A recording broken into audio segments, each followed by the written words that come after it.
সময়টা 2011-র মাঝামাঝি, সম্ভবত অগাস্ট মাস। কখনো অনবরত বৃষ্টি, কখনো আবার কালো মেঘের বুক চিরে বিকেলের পড়ন্ত রোদ বিদ্রোহ করে বেরিয়ে আসতে চাইছে। তবুও ঘরের বেড়া জাল তাকে আটকে রাখার চেষ্টা করছে। সাব্বিরজি এক কাপ গরম কফি হাতে ব্যালকনিতে সবে এসে দাঁড়িয়েছেন।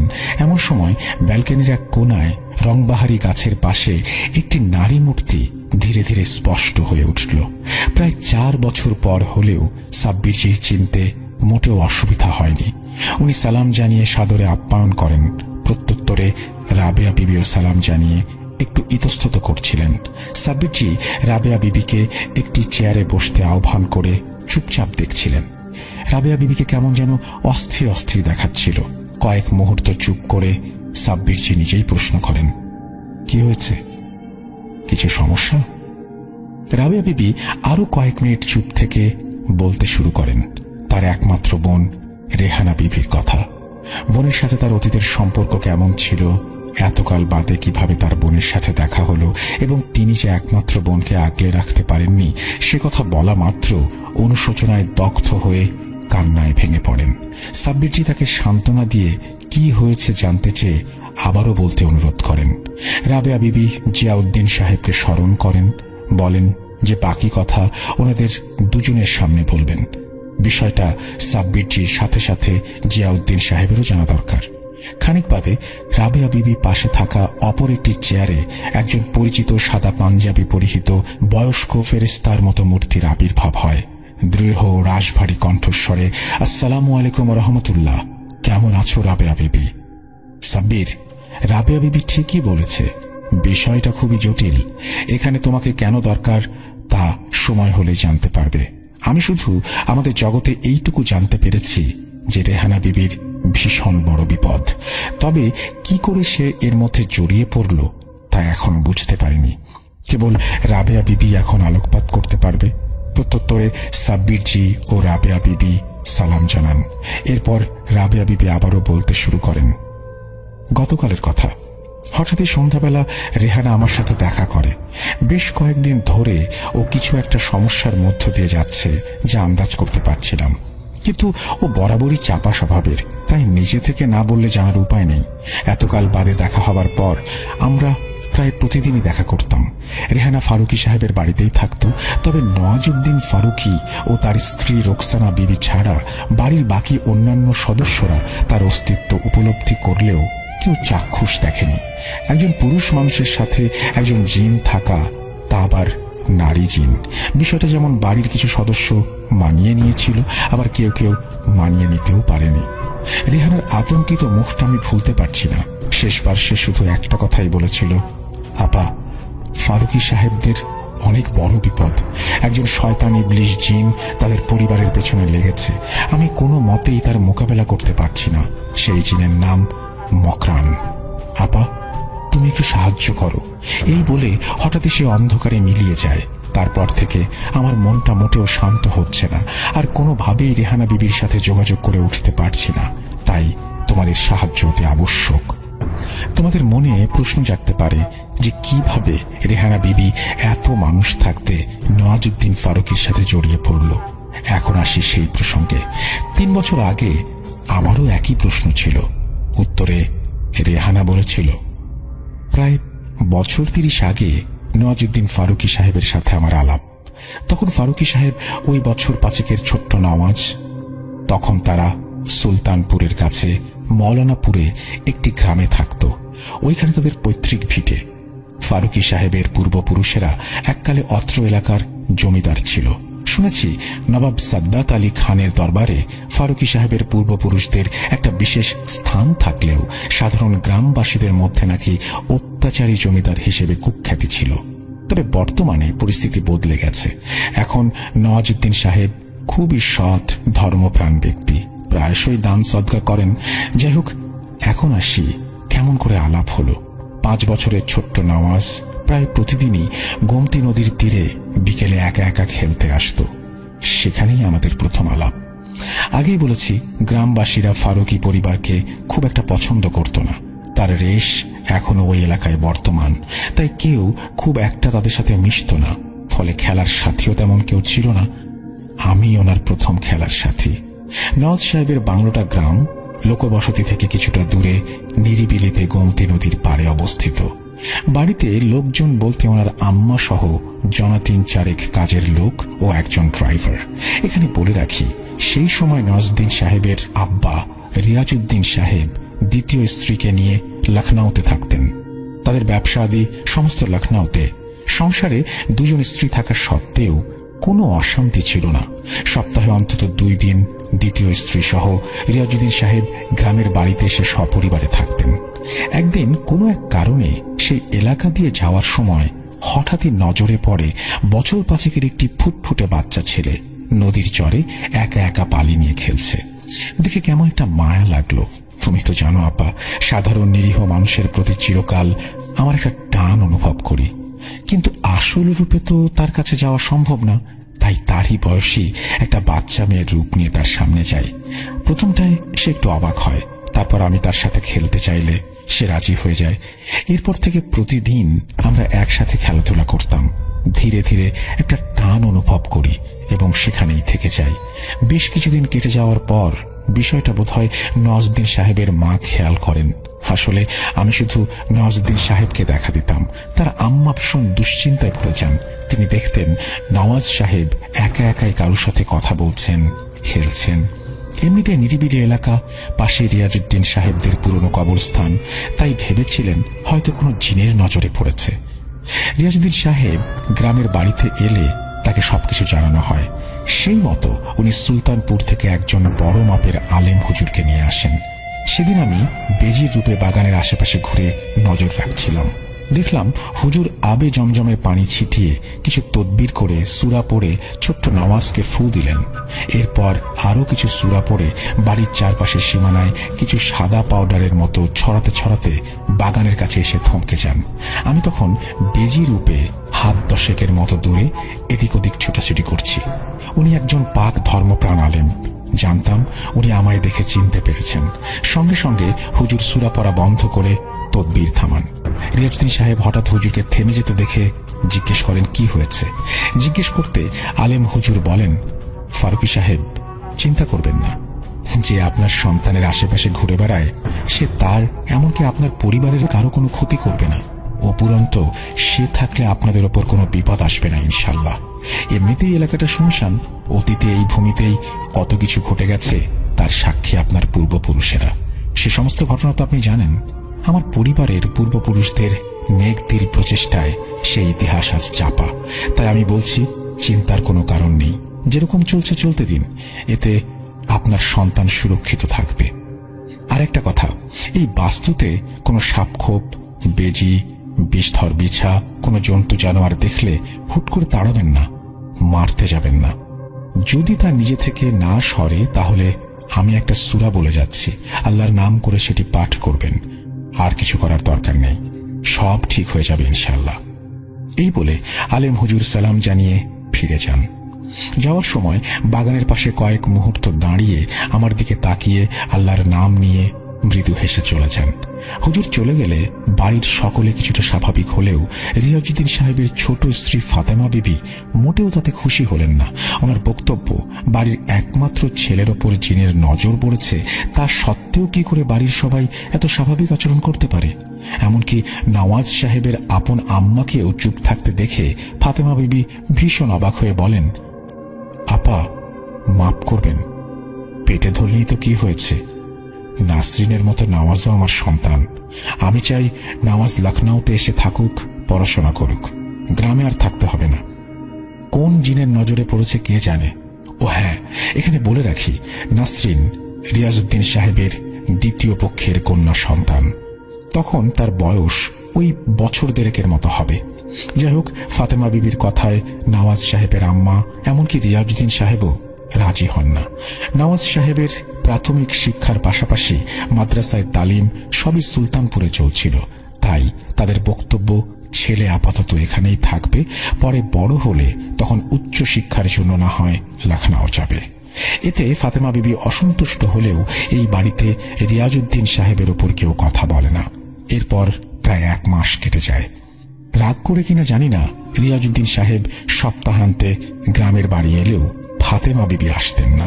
শেষে নওয়াজ সাহেবের জোড়াজুড়িতেই ওনার আদরের ছোট আম্মি মানে ফাতেমা বিবি 1 মাস পরে গ্রামের বাড়িতে আসেন। সময়টা তখন শীতকালের মাঝামাঝি, সন্ধ্যা একটু তাড়াতাড়ি নেমে আসে। আমরা বরাবরের মতো নদীর চর থেকে খেলে ফিরছিলাম। বাড়ির গেটের কাছটায় ফুল পাতাবাহারের ঝোপের কাছে গুমট অন্ধকারের মধ্য থেকে হঠাৎই একটি প্রকাণ্ড আধারের চেয়েও কুচকুচে কালো সাপ বেরিয়ে এসে নওয়াজ সাহেবকে ছবল মারতে চায়। আমরা তৎক্ষণাৎ নওয়াজ সাহেবকে দূরে ঠেলে দিয়ে ওর সামনে গিয়ে দাঁড়াই। আমি নিজে বুঝে গিয়েছিলাম সেটি কোনো সাধারণ সাপ নয়, একটি নির্দিষ্ট শয়তান খবিশ জিন। বিভৎস চেহারা, কালো শরীরে চোখ মুখের কোনো অস্তিত্ব নেই, সমগ্র শরীর লোমে ঢাকা। তার সাথে আমার তুমুল দ্বন্দ্ব বাঁধে। চিৎকার হুটুপুটির শব্দে বাড়ির সবাই বেরিয়ে আসে। সেই মুহূর্তে তাদের চোখে যে দৃশ্যপট ফুটে উঠেছিল তা কেবলই একটি কালো সাপ ও পেশির লড়াই। তাদের চোখে আমাদের আসল চেহারা তখনও উজ্জ্বল। ফাতেমা বিবি ছুটে গিয়ে নওয়াজ সাহেবকে কোলে তুলে বাড়ির ভেতরে ঢুকে পড়ে। হঠাৎ একটি বদ জিন কি করে সেখানে এলো আর কেনই বা এলো তা আজও বুঝতে পারিনি। পরে রিয়াজউদ্দিন সাহেব সেই আলেম হুজুরকে ডেকে সমস্ত বিষয় খুলে বলেন এবং উনি জানান, দেখুন ফারুকী সাহেব, আমি আগেই বলেছি আপনার ছেলের সাথে একটি ভালো জিন আছে। সেদিন সন্ধ্যায় ওই ভয়ঙ্কর সাপ থেকে সেই জিনই আপনার ছেলেকে বাঁচিয়েছে। এরপর থেকে আর কেউ আমাকে নওয়াজ সাহেবের থেকে আলাদা করতে পারেনি।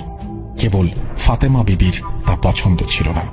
ধীরে ধীরে নওয়াজ সাহেব বড় হতে থাকেন আর আমিও ওনার সাথেই সাধারণ মানুষের মতো বড় হতে থাকি। এরই মাঝে নওয়াজ সাহেবের বয়স যখন 15, সেই সময় ফৈজাবাদ থেকে আসার সময় ওনার আম্মা ও আব্বা অ্যাক্সিডেন্টে মারা যান।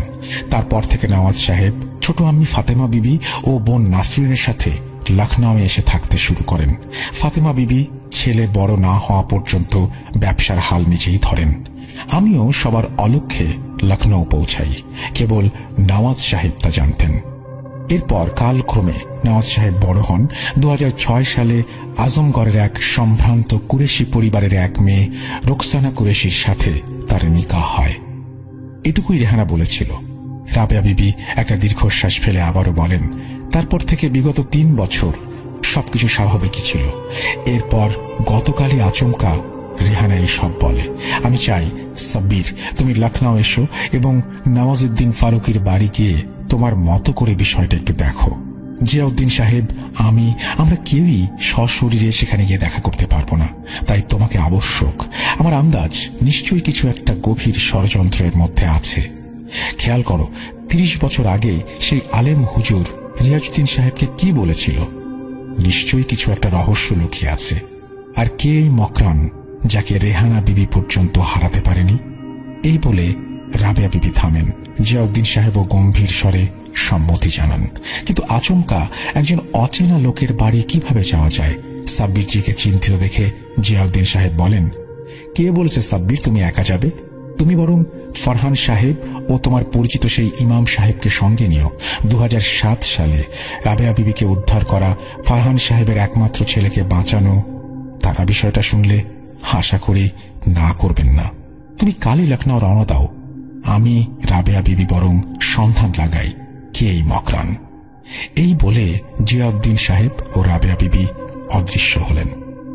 পরদিন দুপুরের ফ্লাইট ধরে সাব্বিরজি সোজা লখনউ পৌঁছে যান। এরপর হোটেলে চেক ইন করে ফ্রেশ হয়ে সময় নষ্ট না করে সেই পরিচিত মসজিদে যান যেখানে 2007 সালে ফরহান সাহেব তথা ইমাম সাহেবের সাথে তার আলাপ হয়েছিল। ভাগ্যক্রমে মসজিদের গেটেই ইমাম সাহেবের সাথে দেখা হয়ে যায়। সাব্বিরজি তাকে সালাম জানিয়ে লখনউ আসার সমস্ত বিষয় খুলে বলেন এবং এও বলেন যে হয়তো ফরহান সাহেবের সাহায্যের প্রয়োজন আছে। ইমাম সাহেব রাবেয়া বিবি সম্পর্কে জানতে চান। তিনি আর দেরি না করে সাব্বিরজিকে তার বাড়িতে আপ্যায়ন করেন। পথে যেতে যেতে ফরহান সাহেবকেও ফোন দেন। এতদিন পর সাব্বিরজি লখনউ এসেছেন শুনে ফরহান সাহেবও সানন্দে আসছি বলে তাড়াতাড়ি ওনার অফিস থেকে রওনা দেন। এরপর ইমাম সাহেবের বাড়ি পৌঁছে সাব্বিরজির সাথে কুশল বিনিময় করে নওয়াজউদ্দিন ফারুকীর সম্পর্কে পুরো বিষয়টা শুনে বলেন, সাব্বিরজি, ভদ্রলোকের সাথে আমার মোটামুটি আলাপ, কয়েকটা কমার্শিয়াল মিটআপে ওনার সাথে আমার পরিচয়। হাতে বেশি সময় নেই শুনে আর দেরি না করে ফরহান সাহেব সাব্বিরজি ও ইমাম সাহেবকে সঙ্গে নিয়ে প্রথমে নওয়াজউদ্দিন সাহেবের অফিসের দিকে রওনা দেন। পরে সেখানে উনি নেই শুনে সোজা বড় ইমাম দরবারের কাছে ওনার বাড়িতে যান। যতক্ষণে তারা নওয়াজউদ্দিন সাহেবের বাড়িতে পৌঁছান ততক্ষণে বিকেল গড়িয়ে সন্ধ্যা দৌড় ঘোরায়। গেটের সামনে দারোয়ানকে দিয়ে ভেতরে খবর পাঠাতে মিনিট 5 মধ্যে দারোয়ান এসে তাদেরকে সাদর আপ্যায়ন করে বাড়ির মজলিসে বা বৈঠকখানায় নিয়ে গিয়ে বসান। একদিকে খোলা ছাদ, যা থেকে রংবাহারি ফুলের লতা উন্মুক্ত কেশের মতো ঝুলছে। আসলে সেটিকে বাড়ি বললে অপমান করা হবে। মোটামুটি ছোটখাটো একটা নবাবী মহল, সেকেলে হলেও বেশ ওয়েল মেনটেন্ড। বড় বড় লখনউ নবাবী নকশা আর আলিশান সব আসবাবপত্রে ঠাসা। রাবেয়া বিবি ঠিকই বলেছিলেন, এরা আসলে এককালে জমিদার ছিল, আর তার অস্তিত্ব আতিথেয়তা থেকে শুরু করে খানসামা, দারোয়ান, নির্দিষ্ট পোশাক পর্যন্ত ছড়িয়ে। ইতিমধ্যে একজন খানসামা এসে লখনউ রোয়াবজার শরবত পরিবেশন করে গেছে। কয়েক মুহূর্ত পর অন্দরমহল থেকে মাঝ বয়সে একজন সুদর্শন ব্যক্তি বেরিয়ে এসে উপস্থিত সবাইকে সেলাম জানিয়ে সামনের সোফায় বসলেন। দেখে বোঝা যাচ্ছিল ইনি বাড়ির কর্তা নওয়াজউদ্দিন ফারুকি। ঠিক সেই মুহূর্তে সাব্বিরজি খেয়াল করলেন পকেটের তসবিটা হঠাৎ গরম হয়ে উঠেছে। এরকম কেবল আশেপাশে কোনো নেগেটিভ এনার্জি বা জিন পিশাচ থাকলে হয়। সাব্বিরজি ঝট করে এক ঝলক বৈঠকখানার চারপাশটায় নজর বুলিয়ে নিলেন। অবাক করার মতো তেমন কিছু নজরে পড়ল না। কেবল বৈঠকখানার দক্ষিণ দিকে সিঁড়ির পাশে একটি স্বচ্ছ আলোক ভেদ্য পর্দার আড়ালে একজন হিজাব পরিহিত মহিলাকে এসে দাঁড়াতে দেখেন। দেখে মনে হয় বছর 50-60-এর একজন পরহেজগার মহিলা। সাব্বিরজির নজর অনুসরণ করে নওয়াজউদ্দিন সাহেব নিজেই মহিলার পরিচয় দেন। উনি আমার ছোট আম্মি ফাতেমা বিবি। আচ্ছা, কি ব্যাপারে আপনারা এখানে এলেন সেটা কি জানতে পারি? কিংকর্তব্য বিমুহুরের মতো একটু থতমত খেয়ে ফরহান সাহেব সাব্বিরজির সাথে নওয়াজউদ্দিন সাহেবের পরিচয় করিয়ে দেন এবং সাব্বিরজি কেন এসেছেন তার একটা মোটামুটি আভাস দেন। এতে নওয়াজউদ্দিন সাহেব কিছুটা অবাক হন। ফরহান সাহেবের সাথে আলাপ হওয়ার দরুন নওয়াজউদ্দিন সাহেব একবার তার ছেলে ওমরের সাথে ঘটা জিন সম্পর্কিত ঘটনা শুনেছিলেন এবং সাব্বিরজি নামক যে একজন পাক ব্যক্তি কিভাবে তাকে সেই জিনের হাত থেকে বাঁচিয়েছিলেন তাও শুনেছিলেন। সাব্বিরজি আর দেরি না করে মূল বিষয়টি উত্থাপন করেন। নিজ পারিবারিক সম্পর্কিত বিষয় শুনে নওয়াজউদ্দিন সাহেব একটু নড়ে চড়ে বসেন। সাব্বিরজি কথোপকথনের মাঝে হঠাৎই রেহানা বিবির প্রসঙ্গ আনতে খেয়াল করলেন নওয়াজউদ্দিন সাহেবের মুখ বিস্ময়ে ফ্যাকাশে হয়ে যায়। তিনি অদ্ভুত দৃষ্টিতে সাব্বিরজির দিকে তাকিয়ে থাকেন। তাকে থামান। যদিও সাব্বিরজি রাবেয়া বিবির বিষয়টা গোপন করে কৌশলে রেহানা বিবির নাম নিয়েছিলেন, এরই মাঝে সবার অলক্ষ্যে আরও একটা ঘটনা সেই মুহূর্তে ঘটে যায়। একটি কালো ধোঁয়ার মতো অবয়ব বৈঠকখানার সিলিং থেকে ভেসে এসে দক্ষিণের স্বচ্ছ পর্দা ভেদ করে চলে যায়। কেবল পর্দাটা নড়ে ওঠার সময় সাব্বিরজি এক ঝলক তা দেখেন। তিনি একটু অবাক হন, হয়তো তসবিটা এই জন্যই গরম হচ্ছিল। সাব্বিরজি নওয়াজউদ্দিন সাহেবকে কিছু জিজ্ঞেস করবেন তার আগেই তিনি উপস্থিত সবার কাছে ক্ষমা চেয়ে সাব্বিরজির সাথে কিছু ব্যক্তিগত কথোপকথনের উদ্দেশ্যে তাকে পাশের অপেক্ষাকৃত ছোট অপর একটি বৈঠকখানায় আহ্বান করেন।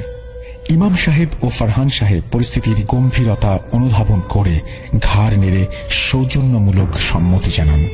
পাশের ছোট বৈঠকখানায় যাওয়ার সময় সাব্বিরজি দেখলেন ফাতেমা বিবি পর্দার আড়াল থেকে সরে গেলেন। নওয়াজউদ্দিন সাহেব সেই ঘরে গিয়ে বিস্ময়ে জিজ্ঞেস করলেন, আপনি রেহানা বিবির নাম কোত্থেকে পেলেন? আপনি চেনেন রেহানা বিবিকে? জানেন উনিকে? সাব্বিরজি ওনাকে একটু ধাতস্থ করে বলেন, আপনি তো জানেনই রেহানা বিবিকে, এবং ফরহান সাহেবের কাছ থেকে আমার সম্পর্কে নিশ্চয়ই শুনেছেন যে আমি এই ধরনের জিন পিশাচ বিষয় নিয়ে চর্চা করি। হাতে বেশি সময় নেই। আপনি তো জানেন রেহানা বিবি দিন দুয়েক হলো নিরুদ্দেশ, যা বিগত 30 বছরে হয়নি। মানে রেহানা বিবি আপনাকে ছেড়ে যাননি। কি এমন হলো তিনি দুদিন ধরে গায়েব, কোনো খবর নেই? এখন আপনার মনে প্রশ্ন হতে পারে নাকি আমি কি করে এত কিছু জানলাম? আপনাকে সংক্ষেপে বলে রাখি, রেহানা বিবির আপন বোন রাবেয়া বিবি আমার পরিচিত। তিনি গতকাল আমাকে আপনাদের সমস্যা এবং রেহানা বিবির নিরুদ্দেশ সম্পর্কে জানান। ঠিক সেই সময় ঘরের এক কোণে ধোঁয়ায় ভরে যায় এবং তার ভেতর থেকে একটি চেহারা ধীরে ধীরে প্রস্ফুটিত হতে থাকে। আপন বোনহারা শোকার্ত দৃষ্টি নিয়ে রাবেয়া বিবি বেরিয়ে আসেন। নওয়াজউদ্দিন সাহেব মুহূর্তের জন্য রেহানা বিবি বলে আনন্দে একরকম চেঁচিয়ে উঠে পরক্ষণে উদাস এবং বিস্মিত হন। সাব্বিরজি নওয়াজউদ্দিন সাহেবকে রাবেয়া বিবির সাথে পরিচয় করিয়ে দেন। রাবেয়া বিবি কাতর কণ্ঠে রেহানা বিবির কথা জিজ্ঞেস করলে একটা দীর্ঘ নিঃশ্বাস ফেলে নওয়াজউদ্দিন সাহেব বলতে শুরু করেন, মাস তিনেক আগের কথা। আমিও আমার স্ত্রী রোকসানা আমার শ্বশুর বাড়ি আজমগড় থেকে ফেরার সময় মৌলানাপুরে আমার পৈতৃক ভিটেতে কিছুক্ষণের জন্য যাই। আমার স্ত্রী 3 মাসের অন্তঃসত্ত্বা। বহুকাল আমরা কেউ সেখানে যাই না। খানসামা কেয়ারটেকার আছে, তারাই সব দেখাশোনা করে রাখে। আসলে বেশ কিছু বছর আগে আমার আব্বু আম্মি একটা কার অ্যাক্সিডেন্টে মারা যাওয়ার পর আমি ছোট আম্মির সাথে লখনউয়ে চলে আসি। ছোট আম্মি আমাকে নিজের সন্তানের চেয়েও বেশি ভালোবাসেন। তবে উনি কখনোই রেহানা বিবিকে মেনে নিতে পারেননি। একজন মেয়ে জিনের সাথে আমার আলাপ বন্ধুত্ব সেটা তিনি ভালো চোখে দেখতেন না। ভেবেছিলেন আমি লখনউ চলে এলে হয়তো জিনের থেকে একটু ছুটকারা মিলবে, এমনকি নিকাহ করিয়ে দিয়ে হয়তো জিন থেকে ছাড়িয়ে নেবেন। কিন্তু তিনি কখনোই বুঝতে চাইতেন না যে রেহানা বিবির সাথে আমার সম্পর্ক একটি নিষ্পাপ বন্ধুত্ব বা ভাই বোনের মতোই ছিল। লখনউ আসার পরও রেহানা বিবির সাথে যে আমার যোগাযোগ আছে সেটা ছোট আম্মি প্রথম দিকে বুঝতে পারেননি। পরে জানতে পেরে 4 বছর আগে আমার নিকাহ করিয়ে দেন। রেহানা বিবির যে একজন বোন আছে তা জানতাম না। আপনারা হয়তো জানেন যে 30 বছর আগে কিভাবে রেহানা বিবির সাথে আমার আলাপ হয় এবং আমার পরিবার সম্পর্কে নিশ্চয়ই অল্প বিস্তর শুনেছেন। যাই হোক, সেদিন আমরা মৌলানাপুরে গিয়েছিলাম আমার আব্বু আম্মির কবর জিয়ারত করতে। নিকাহ পর রোকসানা সেই প্রথম ওখানে গিয়েছিল। আসলে আমাদের একজন পরিচিত আলেম হুজুর আছেন, ওনার কথা মতো আব্বু আম্মির ইন্তেকালের পর আমরা কেউ খুব একটা ওখানে যাই না। হুজুরের মুখে শুনেছি অতীতে নবাব সাদ্দাত আলী খানের সময় নাকি আমাদের বংশে কিছু একটা ঘটেছিল, যার জন্য একটি অভিশাপ আমার বংশের উপর নেমে আসে। তা নেহাতেই অপ্রাসঙ্গিক, আমি অন্তত তাই মনে করি। সেসব কথা পরে বলছি। আমার এখনো মনে আছে ছোটবেলায় উনি আমার আব্বুকে বলেছিলেন রেহানা বিবি একজন ভালো জিন, আমার সাথে থাকলে উপকারী হবে। রেহানা বিবি হয়তো বা আপনাদের বলেছেন। আমরা সেদিন 2:15 নাগাদ সেখানে পৌঁছাই। কথা ছিল কবর জিয়ারত করে সন্ধ্যার মধ্যে লখনউ ফিরে যাব, তাই ছোট আম্মিকে জানাইনি। আর ছোট আম্মি জানলে আমাদের কখনোই সেখানে যেতে দিতেন না। কিন্তু মৌলানাপুর পৌঁছে নিরিবিলি সবুজ ঘেরা নদীর পাড়ে বাগান, এরকম মনোরম পরিবেশে মোড়া আমাদের বাংলো আছে এটা জেনে রোকসানা প্রথমে তো আমার ওপর একটু রাগই করল। তারপর সে বলল যে সেদিন সে আর লখনউ ফিরছে না, এখানে অন্তত একটি রাত সে থাকতে চায়। আমারও খুব ইচ্ছে করে মাঝে মাঝে সেখানে যেতে, কিন্তু ছোট আম্মির জন্য সেটা হয়ে উঠছিল না। কবে কোন কালে অতীতে কি ঘটেছে তার জন্য আমরা কেন সাফার করব। এমনিতেই মৌলানাপুর গোমতী নদীর পাড় আমার ভীষণ পছন্দের। আমার জন্ম ভিটে ওখানেই ছোটবেলায় নদীর পাড়ে খেলা করার সময় রেহানা বিবির সাথে আমার প্রথম দেখা। কত স্মৃতি জড়িয়ে আছে, তাই আমি রাজি হয়ে যাই রোকসানার কথায়। তখনও সন্ধ্যা নামেনি। নদীর পশ্চিম পাড়ে ঝোপঝাড়ের প্রান্তয়ে আকাশের সূর্য তার রক্তিম আভার শেষ দাঁড়ি টানতে ব্যস্ত। রোকসানা বায়না করে নৌকা বিহার করবে। যেই ভাবা সেই কাজ। আমাদের একটা ছোট্ট বোট আছে, সেটাকে নিয়ে আমি ও রোকসানা ধীরে ধীরে নদীর জলে ভেসে যাই। সন্ধ্যার মায়াবী আবহে ভাসতে ভাসতে কখন যে আমরা নদীর মাঝখানে চলে এসেছি খেয়াল নেই। হুঁশটা ফেরে আচমকা বোটটা দুলে ওঠায়। মাঝ নদীতে ঢেউ যেমন একটা থাকে না, আর স্রোতও খুব সেরকম নয়। যেন মনে হচ্ছিল জলের তলায় কোনো বড় সাইজের কুমির লেজ নাড়ছে। তবে এই অঞ্চলে গোমতী নদীর কুমির আছে বলে আমার জানা নেই। তাহলে ওটা কি? বিস্ময়টা কাটলো তার ঠিক কয়েক মুহূর্ত পর দেখি একটি প্রকাণ্ড সাপ ফোঁস ফোঁস করে হঠাৎই জল থেকে ভেসে উঠে বোটের চারপাশে চক্কর দিচ্ছে আর লেজ দিয়ে বোটের ওপর বাড়ি মারছে। আমরা তখন জলে ঝাপটায় প্রায় ভিজে গেছি। রোকসানা আতঙ্কে চিৎকার করে আমাকে সে জাপটে ধরে চোখ বন্ধ করেছে। এদিকে আমি শত চেষ্টা করেও বোটটাকে কিনারায় নিয়ে যেতে পারছিলাম না। আতঙ্কের মধ্যে একটা বিষয় তখন মাথা থেকে বেরিয়ে গিয়েছিল। শুনেছি অ্যানাকোন্ডা বিশ্বের সবচেয়ে বড় সাপ, কিন্তু সে তো থাকে অ্যামাজনের জঙ্গলে। অ্যানাকোন্ডার মতো এত বড় সাপ আমাদের দেশে আসবে কোত্থেকে? আমার জানা মতে ওই অঞ্চলে অজগরের মতো বড় সাপ নেই, আর যেটা চোখের সামনে দেখছি তা কম করে হলেও 10টা অজগরের সমান। ওটা যে একটা অতি প্রাকৃতিক কিছু সেটা আর বুঝতে বাকি রইল না। মনে প্রাণে তখন রেহানা বিবিকে স্মরণ করছিলাম। আতঙ্কে রোকসানা ততক্ষণে জ্ঞান হারিয়েছে। মিনিটখানিকও যায়নি, আমার ঠিক মনে আছে সাপটি সজোরে লেজের আঘাতে বোটটি মাঝখান থেকে ভেঙে ফেলল। শেষবারের মতো আমার যতটুকু মনে ছিল আমরা নদীর জলের তলায় তলিয়ে যাচ্ছিলাম। আর কিছু মনে নেই। জ্ঞান ফিরতে দেখি আমি ও রোকসানা মৌলানাপুরের বাড়িতে আমাদের ঘরে শুয়ে আছি। কি করে সেখানে গেলাম তা অনুধাবন করার আগে নজর যায় রোকসানার মাথার পাশে বসে থাকা একজন পরিচিত নারী মূর্তির দিকে। রেহানা বিবি পরম আদরে রোকসানার মাথায় হাত বুলিয়ে দিচ্ছে। জ্ঞান ফিরতে রোকসানা আতঙ্কে কেঁদে উঠে রেহানা বিবিকে জড়িয়ে ধরে। আচ্ছা, এখানে বলে রাখি, রেহানা বিবি আমার পরিবারে আমি ছাড়া কেবল নিকার পর রোকসানাকে দেখা দিতেন। ধীরে ধীরে তাদের মধ্যে সখ্যতা গড়ে ওঠে, একেবারে দুই বোনের মতো সম্পর্ক। রেহানা বিবি তাকে শান্ত করেন। এদিকে বাইরে ছোট মার গলার স্বর শুনতে পেলাম। তিনি বাড়ির খান সামাদের ওপর রীতিমতো চড়াও হয়েছেন। শুনতে পেলাম, বাড়িতে এত মানুষ থাকতে তোমরা কেন সন্ধ্যাবেলা তাদের নদীতে যেতে দিলে? আকবর মিয়া, তুমি এই বাড়িতে কেয়ারটেকার, তোমার একটা দায়িত্ব আছে না? তুমি এতদিন এ বাড়িতে আছো, জানো সবকিছু, তাহলে ওদের একা একা যেতে দিলে কেন? ভাগ্যিস বোটটা পাড়ের কাছে ছিল। না না, আমরা রাতেই ফিরবো, তুমি গাড়ি বের করো। এখানে আর একদণ্ড নয়, আমি তাদের বারণ করেছিলাম এখানে আসতে।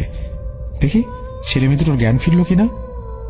আমি নীরবে রেহানা বিবির দিকে তাকাতে তিনি বলেন যে আমাদের সেই শয়তান জিনের হাত থেকে ছাড়িয়ে বোট সমেত পাড়ের কাছে রেখে দিয়ে কৌশলে আকবরকে সচেতন করেন।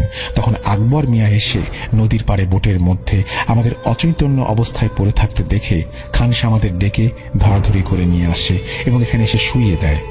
যাই হোক, দেখলাম ছোট আম্মি ঘরে ঢুকতে এসে চৌকাঠে পা রাখতে গিয়েও পিছিয়ে গেলেন। এরপর দরজার বাইরে থেকে এই গম্ভীর স্বরে বললেন, নওয়াজ, নওয়াজ, গাড়ি রেডি, বৌমাকে নিয়ে এসো, আমরা এক্ষুনি লখনউ রওনা দেব, আর এক মুহূর্ত এখানে নয়। আমি সেদিন সুবোধ বালকের মতো শুধু ঘাড় নেড়ে সম্মতি জানিয়েছিলাম, না বলার সাহস পাইনি। আসলে আম্মি আব্বু মারা যাবার পর তিনি আমাকে কোলে পিঠে করে মানুষ করেছেন। এমনকি আপন মেয়ে নাসরিনকেও ততটা যত্ন করেননি যতটা আমায় করেছেন। ছোট আম্মির ঘরে না ঢোকার কারণটা আমি জানতাম। রেহানা বিবিকে না দেখতে পেলেও অনুভব করতে পারতেন। ছোট থেকেই দেখেছি উনি কখনোই তাকে মানতে পারেননি। উনি বুঝতে পেরেছিলেন সেই মুহূর্তে রেহানা বিবি ঘরে আছে, তাই উনি ঘরে প্রবেশ করেননি। ফিরে আসার পর থেকে সবকিছু মোটামুটি স্বাভাবিক ছিল। হপ্তা দুয়েক থেকে নতুন করে কিছু সমস্যা দেখা দিল রোকসানার সাথে। ঠিক সেই সময় সাব্বিরজি লক্ষ্য করলেন একজন হিজাব পরিহিত গর্ভবতী নারী খানসামার সহযোগিতায় বাইরে বৈঠকখানায় ফরহান সাহেব ও ইমাম সাহেবকে চা জল খাবার পরিবেশন করছেন এবং ভেতরের বৈঠকখানায় এসে তাকে ও নওয়াজউদ্দিন সাহেবকে চা জল খাবার পরিবেশন করলেন। নওয়াজউদ্দিন সাহেব সাব্বিরজির সাথে তার পরিচয় করিয়ে দেন এবং ধীর স্বরে সাব্বিরজির আসল পরিচয় তাকে দেন। তিনি আসলে নওয়াজউদ্দিন সাহেবের স্ত্রী রোকসানা বিবি। সাব্বিরজিকে সেলাম জানিয়ে নওয়াজউদ্দিন সাহেবের কথায় তার পাশে বসলেন। সাব্বিরজিও তাকে প্রত্যুত্তরে সেলাম জানিয়ে নওয়াজউদ্দিন সাহেবের অনুমতি নিয়ে গত 2 সপ্তাহে কি কি ঘটেছিল জানতে চান। রাবেয়া বিবি পাশেই ছিলেন। রোকসানা বিবি তাকে দেখে নওয়াজউদ্দিন সাহেবের মতো ভুল করে রেহানা বিবি ভাবেন। পরে ভুল ভাঙতে তিনি উদাস হয়ে পড়েন। এরপর ধীর সুরে বলেন, মৌলানাপুর থেকে ফেরার পর হপ্তা দুয়েক আর কিছু ঘটেনি। রেহানা আপা সারাক্ষণ ছায়ার মতো আমার সাথে থাকতেন। এমনকি আমি কোনো কিছু খাওয়ার আগে তিনি চেখে দেখতেন। তিনি নাকি কিছু একটা বিপদের গন্ধ পাচ্ছিলেন। হপ্তা দুয়েক আগে হঠাৎই মাঝ রাতে বিভৎস একটা স্বপ্ন দেখে উঠে পড়ি। নওয়াজ সাহেব সেদিন ব্যবসার জন্য মুম্বাই গিয়েছিলেন। রেহানা আপা সঙ্গে ছিলেন। ঘুম থেকে উঠে আতঙ্কে চিৎকার করতে গিয়েও কাঠ হয়ে যায়। দরজার বাইরে দুটো ছায়ামূর্তির হুটুপুটি প্রতিফলন দরজার কাচের ওপর ফুটে উঠেছে। ছায়ার আকারে বুঝতে পারছিলাম একটি নারী, অপরটি তার দ্বিগুণ উচ্চতার দানবাকৃতির ছায়ামূর্তি। বেশ কিছুক্ষণ হুটুপুটির পর দরজা খুলে যায়। দেখি চুল এলোমেলো, কাটা ছেঁড়া শরীরে বিভৎস অবস্থায় রেহানা আপা ঘরে ঢুকলেন। আমি তার এই অবস্থা দেখে কান্নায় ভেঙে পড়ি, জড়িয়ে ধরি তাকে। খানিক বাদে দুজনে একটু ধাতস্থ হওয়ার পর আমি আপাকে স্বপ্নের কথা বলি। আমি স্বপ্ন দেখি গভীর রাতে মৌলানাপুরে সেই গোমতী নদীর তীরে আমি একা দাঁড়িয়ে। এমন সময় ভূমিকম্পের মতো মাটি কাঁপতে থাকে। আকাশ বাতাস কাঁপিয়ে প্রবল শব্দে ফোঁস ফোঁস করতে করতে সেই বিশাল আকার কালো সাপটি পাড়ের একটি গর্ত থেকে বেরিয়ে এসে লেজ দিয়ে আমাকে পেঁচিয়ে টানতে টানতে নদীর কাছে নিয়ে যায়। সেই ফোঁস ফোঁস শব্দের মধ্যে দূর থেকে কেউ গর্জন করে বলেছিল, জানের বদলে জান চাই, এই বংশের বাতিনি ভাই। এভাবে ক্রমাগত বলে চলছিল।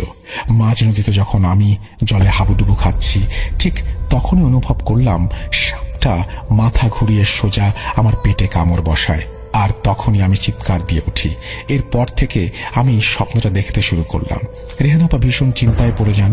এরপর থেকে রাতে যখনই ঘুম ভেঙেছে, দেখি রেহানা আপা আমাকে পাহারা দিচ্ছেন। দিন চারেক আগে ছোট আম্মি পানি পড়া নিয়ে এসে আমাকে খেতে দেন। আমি আগেই বলেছি, রেহানা আপা আমি যা কিছু খাই না কেন তা চেক করেন, কিন্তু সেদিন তিনি তা করতে পারেননি। আসলে ছোট আম্মি আমার ভালোর জন্য এনেছেন, তা চেক করার জন্য তাকে দিয়ে তো আর অপমান করতে পারি না। যাই হোক, তারপর থেকে আশ্চর্যজনকভাবে সবকিছু স্বাভাবিক হয়ে যায়। মানে আমি স্বপ্ন টপ্ন আর দেখি না। মনের মধ্যে যে ভয় কাজ করত সেটাও স্বাভাবিক হয়। তার একদিন পর থেকেই হঠাৎই আর রেহানা আপাকে দেখতে পাই না। আমি নওয়াজ সাহেব তাকে স্মরণ করা সত্ত্বেও তিনি আজ পর্যন্ত আসেননি। এই বলে রোকসানা বিবি থামেন। সবই তো শোনা হলো, কিন্তু কলকাতা থেকেই একটা প্রশ্ন সাব্বিরজির মাথায় ঘুরপাক খাচ্ছিল। নওয়াজউদ্দিন সাহেবের পরিবারে কি এমন ইতিহাস আছে যার জন্য তাদের মৌলানাপুর ছেড়ে লখনউ চলে আসতে হলো? সেই উত্তর তখনও জানা হয়নি। রেহানা বিবি যে কোনো বিশাল শয়তানের চঙ্গুলে পড়েছেন তা পরিষ্কার। সাব্বিরজি কয়েক মুহূর্ত চুপ থেকে নওয়াজউদ্দিন সাহেবকে জিজ্ঞেস করেন যে অতীতে কি ঘটেছিল। নওয়াজউদ্দিন সাহেব একটু ইতস্তত করে জানান যে সেই ইতিহাস তিনি নিজেও জানেন না। কোনো এক কারণে তাকে জানানো হয়নি। এমনকি ছোট আম্মি ফাতেমা বিবিও জানেন না। তবে নওয়াজউদ্দিন সাহেব বলেন, আমাদের সেই পরিচিত আলেম হুজুর জানেন, কিন্তু বহু বছর তার সাথে কোনো যোগাযোগ নেই। আমার নিকার সময় দাওয়াত দিতে গিয়ে জানতে পারি তেনারা সুলতানপুর ছেড়ে ফৈজাবাদে শিফট করেছেন, নিকাহতে আসেননি। সবকিছু শুনে সাব্বিরজি বললেন যে তিনি একবার তাঁর সাথে দেখা করতে চান। ফৈজাবাদের ঠিকানাও নেন। এরপর নওয়াজউদ্দিন সাহেবকে বলেন, বিপদ কি এবং কোত্থেকে আসছে এখনো বুঝতে পারছি না, তবে রোকসানাজির ওপর কোনো এক ভয়ঙ্কর শয়তান জিনের নজর পড়েছে সেটা নিশ্চিত। রেহানা বিবির গায়েব হয়ে যাওয়াটা কোনো স্বাভাবিক বিষয় মনে হচ্ছে না। আপনি এক কাজ করুন, রোকসানাজিকে কালই আপনার শ্বশুর বাড়ি পাঠিয়ে দিন। যতদিন না ঝামেলা মিটছে উনি যেন সেখানেই থাকেন। চিন্তা করবেন না, রাবেয়া বিবি রেহানা বিবির আপন বোন, বড় বোন। উনি ঠিক রেহানা বিবির মতো রোকসানাজিকে আগলে রাখবেন। আরেকটা বিষয়, কেন হঠাৎ রোকসানাজিকে তার বাপের বাড়ি পাঠাচ্ছেন সে কথা এই ঘরে উপস্থিত ব্যক্তি ছাড়া কেউ যেন জানতে না পারে। রাবেয়া বিবির ব্যাপারে কাউকে জানাবেন না, এমনকি ফাতেমা বিবি সহ বাড়ির অন্য সদস্যদেরও নয়। আচ্ছা, এখন উঠছি, কাল ফৈজাবাদে গিয়ে কিছু জানতে পারলে জানাবো। এই বলে সাব্বিরজি উঠে পড়েন। রাবেয়া বিবিকে সমস্ত বিষয় বুঝিয়ে নওয়াজউদ্দিন সাহেবের কাছ থেকে বিদায় নিয়ে ফরহান সাহেব ও ইমাম সাহেবকে সঙ্গে নিয়ে ফিরে আসেন। রাতে জিয়াউদ্দিন সাহেবকে সমস্ত বিষয় খুলে বলেন। সবকিছু শুনে জিয়াউদ্দিন সাহেব সাবধানে পা ফেলতে বলেন। মকরান সম্বন্ধে জানান, এখন পর্যন্ত শুধু এইটুকুই জানতে পেরেছি, মকরান একটি শক্তিশালী সম্প্রদায়ের অন্তর্ভুক্ত জিন। তবে অতীতে কি ঘটেছিল তা তোমাকেই খুঁজে বের করতে হবে। আমি যতক্ষণে খোঁজার চেষ্টা করি কোথায় এই সম্প্রদায়। একবার খুঁজে পেলে এর প্রতিকারের পথও খুঁজে পাওয়া যাবে ইনশাল্লাহ। তুমি রাবেয়া বিবিকে সেখানে রেখে ঠিক করেছ, কাল যাও, তবে সাবধানে, দরকার হলে আমিও হাজির হব। এই বলে জিয়াউদ্দিন সাহেব চলে যান। রাতে নানা চিন্তায় ঘুম আসছিল না। কানের কাছে খালি মনে হচ্ছিল কেউ ফোঁস ফোঁস করে বলছে, জানের বদলে জান চাই, এই বংশের বাতিনি ভাই, জানের বদলে জান চাই। ফৈজাবাদে যাওয়ার পর থেকে সাব্বিরজি কি এমন জানতে পারলেন যার জন্য মন, মস্তিষ্ক, বুদ্ধি সবকিছু তোলপাড় হয়ে গিয়েছিল? জানতে পারবেন ঘটনার পরবর্তী অংশে। পরদিন সকালে যথারীতি নির্দিষ্ট সময়ে নওয়াজউদ্দিন সাহেবের একজন ড্রাইভার গাড়ি নিয়ে হোটেলে হাজির। যথাসময়ে গাড়ি সাব্বিরজিকে নিয়ে ফৈজাবাদের উদ্দেশ্যে রওনা দেয়। ঘণ্টা দুয়েকের পথ। দুপুর দুপুর সেখানে পৌঁছে নির্দিষ্ট ঠিকানায় গিয়ে খোঁজ নিয়ে দেখেন যে সেই বিশিষ্ট আলেম হুজুর 2 বছর হল স্বাভাবিক বার্ধক্যজনিত কারণে মারা গেছেন। সাব্বিরজি সমস্যায় পড়ে যান। এখন কার কাছে যাওয়া যায়? নওয়াজউদ্দিন সাহেব বলেছিলেন যে ওনাদের বংশে আর তেমন কোনো সদস্য বা বয়স্ক সদস্য বেঁচে নেই যে ওনাদের বংশের অতীত সম্পর্কে স্পষ্ট করে কিছু বলতে পারবে, একমাত্র এই আলেম হুজুর ছাড়া। এখন ইনিও মারা গেছেন, এনার যদি পরিবারে কোনো বয়স্ক সদস্য থাকে হয়তোবা তিনি কিছু বলতে পারবেন। সেই ভেবে উপস্থিত আলেম হুজুরের পরিবারের কাছ থেকে জানতে চান যে তাদের পরিবারে আর কোনো বয়স্ক মানুষ বেঁচে আছেন কিনা। জিজ্ঞেস করে জানতে পারেন আলেম হুজুরের আপন বড় ভাই ফখরুদ্দিন আলী তখনও জীবিত। প্রায় 90 থেকে 92 বছরের একজন আলেম, এখনো সুলতানপুরে থাকেন। সাব্বিরজি ঠিকানা নিয়ে আর বিলম্ব না করে সুলতানপুরের উদ্দেশ্যে রওনা দেন। প্রায় দুপুর গড়িয়ে এসেছে। পথে যাওয়ার সময় ঠিক করেন একবার মাওলানাপুরে নওয়াজউদ্দিন সাহেবের পৈতৃক ভিটেটাও দেখে যাবেন। সেই মতো ড্রাইভারকে বলে রাখেন। মাওলানাপুরে ঢোকার পর সাব্বিরজি অস্বস্তি অনুভব করছিলেন। পকেটের মধ্যে তসবিটা থেকে থেকে গরম হচ্ছিল। বুঝতে পারছিলেন আশেপাশে অদৃশ্য কেউ তার উপরে নজর রাখছে, এবং এরকমটাই তিনি আশা করেছিলেন। চুপচাপ আল্লাহর নাম নিয়ে সূরা পড়ে নওয়াজউদ্দিন সাহেবের পৈতৃক বাড়ির সামনে গিয়ে ঠোকেন। ভয়ঙ্কর ইতিহাস যাই থাকুক না কেন, নিরিবিলি প্রকৃতির পরিবেশের মধ্যে সবুজে ঘেরা ফল ফুলের বাগানে ভরা, পাশে নীরবে বয়ে চলা গোমতী নদী, খুব একটা মনোরম পরিবেশ। নদীর পাড় থেকেও তিনি ঘুরে আসেন যেখানে শয়তান পিশাচ ফারুকি দম্পতির উপর হামলা করেছিল। নদীর পাড়ে গিয়ে সাব্বিরজি এক মনে নদীর দিকে তাকিয়েছিলেন। খানিক বাদে অনুভব করলেন মাটি কাঁপছে, কানের পাশে গোঁ গোঁ শব্দ ভেসে আসছে। পেছনে ঘুরে সরে দাঁড়ানোর সময় পাননি। দেখেন এক বিশাল আকার কালো পাহাড়ের মতো ষাঁড় সবেগে তার দিকে তেড়ে আসছে। শিং প্রায় মেরেই দিচ্ছিল।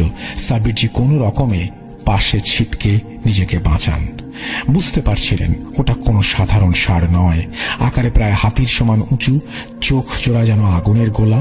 সাব্বিরজি দেখলেন ষাঁড়টি একইভাবে গোঁ গোঁ করতে করতে নদীর জলে নেমে মিলিয়ে গেল। বয়সের সাথে সাথে তার ধৈর্য বেড়েছে বটে, কিন্তু মাঝে মাঝে এক আধটা বার সাব্বিরজি ধৈর্য হারিয়ে ফেলেন। সেদিনও তাই হলো। সাব্বিরজি রাগে কটমট করতে করতে তসবিহ উঁচিয়ে চেঁচিয়ে ওঠেন, শয়তান, নিকৃষ্ট ইবলিশ, পেছন থেকে হামলা করিস, সাহস থাকে তো সামনে থেকে কর। আর ঠিক সেইখানেই সাব্বিরজি ভুলটা করেন। যাই হোক, এরপর আর যতক্ষণ সেখানে ছিলেন তেমন কিছু ঘটেনি। কেবল থেকে থেকে খালি অদৃশ্য ফোঁস ফোঁস গর্জন ও বিকট হাসির শব্দ ভেসে আসছিল। সাব্বিরজি সেগুলোকেও গুরুত্ব দেননি। সুলতানপুরে ঢুকতে ঢুকতে বিকেল হয়ে যায়। সেখানে পৌঁছে নির্দিষ্ট ঠিকানায় গিয়ে ফখরুদ্দিন আলেমের খোঁজ করেন। এলাকাটা বেশ নিরিবিলি। গলির বাড়ি ঘর দোর নকশা সেকেলে নবাবী আমলের। প্রায় প্রতিটি বাড়ি বা কোঠা থেকে চুন, সুরকি, ইট বালি খসে পড়ছে। কেমন একটা গা ছমছমে পরিবেশ। অথচ সুলতানপুর মোটামুটি মফস্বল শহর। চারিদিকে জনবহুল হলেও সেই গলিটা কেমন একটু থমথমে। বেশ কয়েক মিনিট হাঁটার পর আসলে কোন বাড়িটা ফখরুদ্দিন আলেমের সেটা তিনি ঠিক বুঝে উঠতে পারছিলেন না। গলিটা একটু সরু, তাই গাড়ি ভেতর পর্যন্ত ঢুকতে পারেনি। কিছুটা এসে সাইড করে দাঁড় করিয়ে ড্রাইভার গাড়ি থেকে বেরিয়ে শুকটান সহযোগে সাব্বিরজির দিকে দেখছিল। আর কয়েক পা এগোনোর পর গলিটা যেখানে বাঁক নেয় তার ঠিক পাশে ভাঙাচোরা চাতাল ঘেরা একটি প্রকাণ্ড বটগাছের নিচে চাতালের ওপর একজন বয়স্ক লোককে সাব্বিরজি বসে থাকতে দেখেন। প্রায় কঙ্কালসার একটি মানুষ, গায়ের রং তামাটে, পরনে কুর্তা পাঞ্জাবির যা অবস্থা দেখে মনে হয় অন্তত মাসখানেক ধোয়া কাচাকুচির মুখ দেখেনি। পাগল গোছেরই মনে হচ্ছিল। সাব্বিরজি পাশ কাটিয়ে বাম দিকের গলিতে ঢুকবেন তার আগেই খুক খুক করে কেশে লোকটা ফ্যাঁস ফ্যাঁসে কণ্ঠস্বরে বলে উঠল, কাউকে খুঁজছেন? কারুর বাড়ি যাবেন? পোশাক আশাক দেখে পাগল মনে হলেও লোকটা যে মোটেও পাগল নয় তা ততক্ষণে পরিষ্কার, এবং বলাই বাহুল্য লোকটার ধারণা শক্তিও প্রখর। সাব্বিরজি বিষয়টাকে স্বাভাবিকভাবেই নেন, যদিও বেশ কিছুক্ষণ ধরে অস্বাভাবিক কিছু একটা অদৃষ্টে ঘটে চলেছে সেটা সাব্বিরজি আঁচ করতে পারছিলেন। কারণ গলিতে ঢোকার পর থেকেই তসবিটা আবারও গরম হতে শুরু করেছে। আগেই বলেছি সাব্বিরজি জানতেন সেদিন কেউ তার উপরে নজর রাখছে। মৌলানাপুরে যা ঘটেছিল তারপর থেকে সাব্বিরজি একটু সচেতনই ছিলেন। উনি আর দেরি না করে বয়স্ক লোকটিকে ফখরুদ্দিন আলেমের বাড়ি কোনটা জিজ্ঞেস করতেই লোকটা আবারও খুক খুক করে কেসে জবাব দেন, কেন, কি দরকার তার সাথে? বহুকাল কেউ খবর নেয় না, আজ তুমি খোঁজ নিচ্ছ? কে তুমি? সাব্বিরজি কিছুটা বিস্মিত হন। লোকটা এবার গম্ভীর গলায় বলে ওঠেন, আমিই ফখরুদ্দিন আলী। কি চাই তোমার আমার কাছে? এই জন্য মেঘ না চাইতেই বৃষ্টি। সাব্বিরজি এতক্ষণ ধরে যাকে খুঁজছেন সে কিনা তার সামনে বসে। ব্যাপারটা অতি সহজেই ঘটে গেল কিনা। সাব্বিরজি আর দেরি না করে নিজের পরিচয় দিয়ে কি জন্য তার কাছে এসেছেন তা সবিস্তারে খুলে বলেন।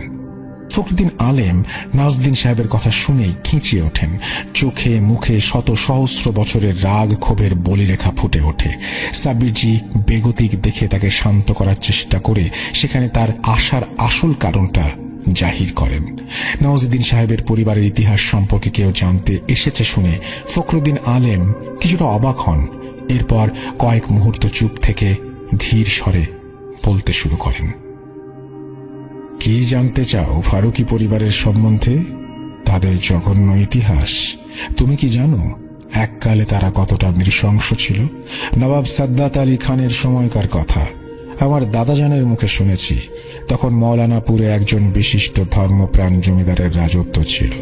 ফারুকীদের দাপট তখন মৌলানাপুরে ছিল না। ব্যবসাপত্র প্রতিপত্তি ছিল বটে, তবে তাদের কোনো জমিদারিত্ব ছিল না। সেই ধর্মপ্রাণ জমিদার পরিবারের যেমন সুনাম ছিল এলাকায়, তার ঠিক উল্টো ফারুকী পরিবারের খুবই দুর্নাম ছিল এলাকায়। সুদের ওপর ব্যবসা, নানাভাবে ঠকিয়ে মানুষের জমি বাড়ি দখল করে নেয়া, এসব তো ছিলই। তার ওপর ছিল নিরীহ মানুষদের ওপর অত্যাচার। জমিদারের কাছে নালিশ করতে গেলে তিনি ফারুকী পরিবারের ওপর কড়া সিদ্ধান্ত নিতে প্রস্তুত হন। বিষয়টা নবাবকেও জানান। আর বিপত্তিটা ঠিক সেখানেই। ফারুকী পরিবারের পূর্বপুরুষেরা জমিদারকে উৎখাত করতে নানা কৌশল আঁটতে শুরু করে। আসলে জমিদার ছিল বিধর্মী, তাই নবাবের কাছে নালিশ করতে গেলেও তার বিচার হয়নি।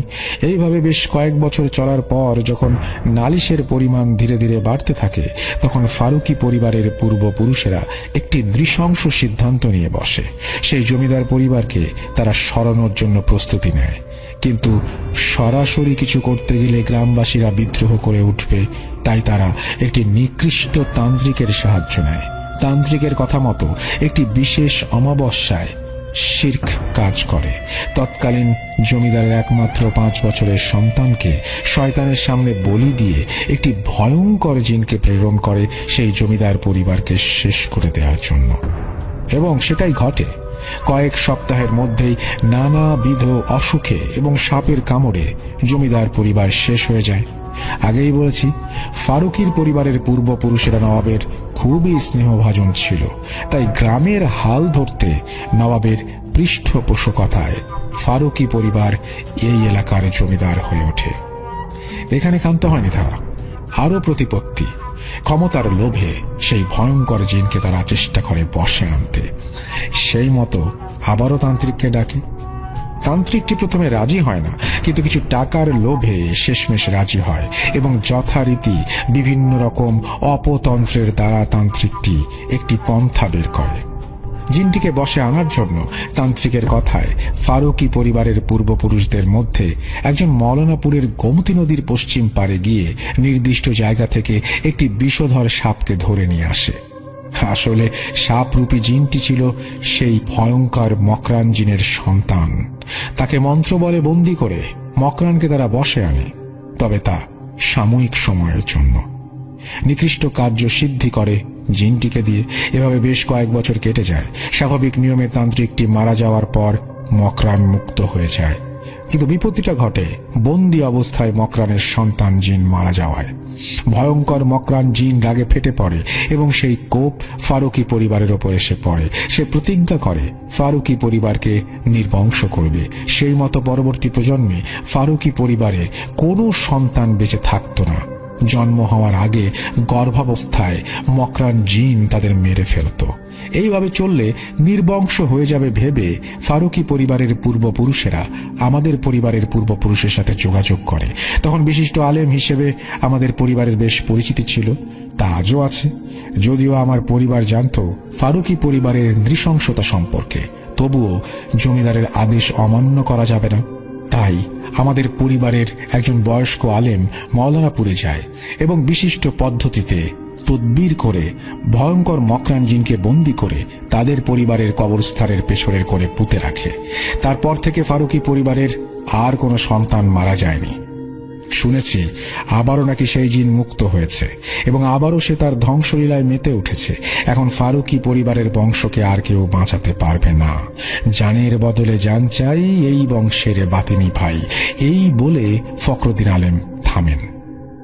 ব্যাপারটা কি নেহাতি কাকতালীয়? শুনছেন সুকান্ত মাইতির পাঠানো দীর্ঘতম ঘটনা। অর্ধেক মাত্র শেষ হয়েছে, বাকি অর্ধেক এখনো বাকি আছে। আপনারা আমাদের সঙ্গেই থাকুন। আশা করছি প্রথম থেকে শেষ পর্যন্ত এই ঘটনাটি আপনাদের ভালো লাগবে। মুহূর্তে মুহূর্তে যে টুইস্টগুলো রয়েছে সেগুলো আপনারা উপভোগ করবেন। তাহলে শুরু করা যাক। নেহাতি কাকতালীয় নাকি ফখরুদ্দিন আলেম সুলতানপুরে বসে লখনউ ও মওলানাপুরে কি ঘটছে তা জেনে ফেললেন? বিষয়টা হজম হওয়ার মতো নয়। সাব্বিরজির সন্দেহটা প্রথম থেকেই হচ্ছিল, কারণ সেই জায়গায় আসার পর থেকেই তসবিটা সমানে গরম হচ্ছিল। এবারে সাব্বিরজি গলার স্বর কিছুটা গম্ভীর করে ফখরুদ্দিন আলেমকে প্রশ্ন করলেন, ফারুকি পরিবারের পূর্বপুরুষেরা অন্যায় করেছে, তার সাজা তার বর্তমান পরিবারকে কেন দিচ্ছ? সঙ্গে সঙ্গে চারিদিকের পরিবেশটা তোলপাড় হয়ে যায়। শয়তান মকরান জিন তার আসল রূপ নেয়। সে কি ভয়ঙ্কর রূপ! প্রায় একতলা ঘরের সমান উঁচু, বিভৎস কুচকুচে কালো ধোঁয়ার মতো একটি অবয়ব পরন্ত বিকেলকে আঁধারে ঢেকে দিয়েছে। চোখের জায়গায় আগুনের গোলা। একটি বিকট কর্কশ ব্যঙ্গাত্মক হাসি দিয়ে মকরান জিন বলে ওঠে, তার কৈফিয়ত কি তোকে দেব? সঙ্গে সঙ্গে সাব্বিরজি সূরা ইয়াসিন পাঠ করে তসবিটা পকেট থেকে বের করে সামনের দিকে ধরতে যাবেন, কিন্তু তার আগেই হঠাৎই শয়তানটা তাকে শূন্যে তুলে আছাড় মারে পাথরের রাস্তার ওপর। আর কিছু মনে নেই, তবে জ্ঞান হারানোর পূর্বে সাব্বিরজি এইটুকুই দেখতে পেয়েছিলেন, তসবিটা টুকরো টুকরো হয়ে ছিঁড়ে ধুলায় ছড়িয়ে পড়ে যায়। রাত্রি তখন ঘন কালো অন্ধকারে আবদ্ধ।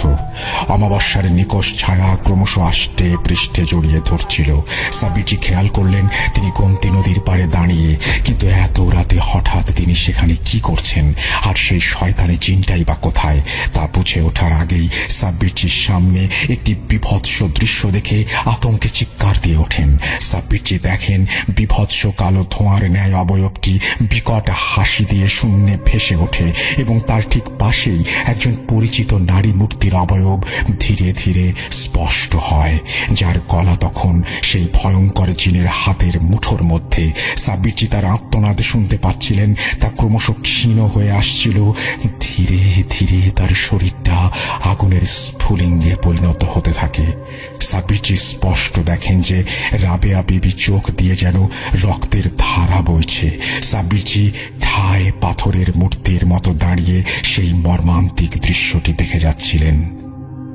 ধীরে ধীরে রাবেয়া বিবির চোখ বন্ধ হওয়ার সাথে সাথেই জ্বলন্ত অগ্নিপিণ্ডে পরিণত হয়ে স্ফুলিঙ্গগুলো বাতাসে মিলিয়ে গেল। সঙ্গে সঙ্গে আবারও আকাশ বাতাস কাঁপিয়ে অবয়বটি একটা বিদ্রুপের হাসি দিয়ে ওঠে।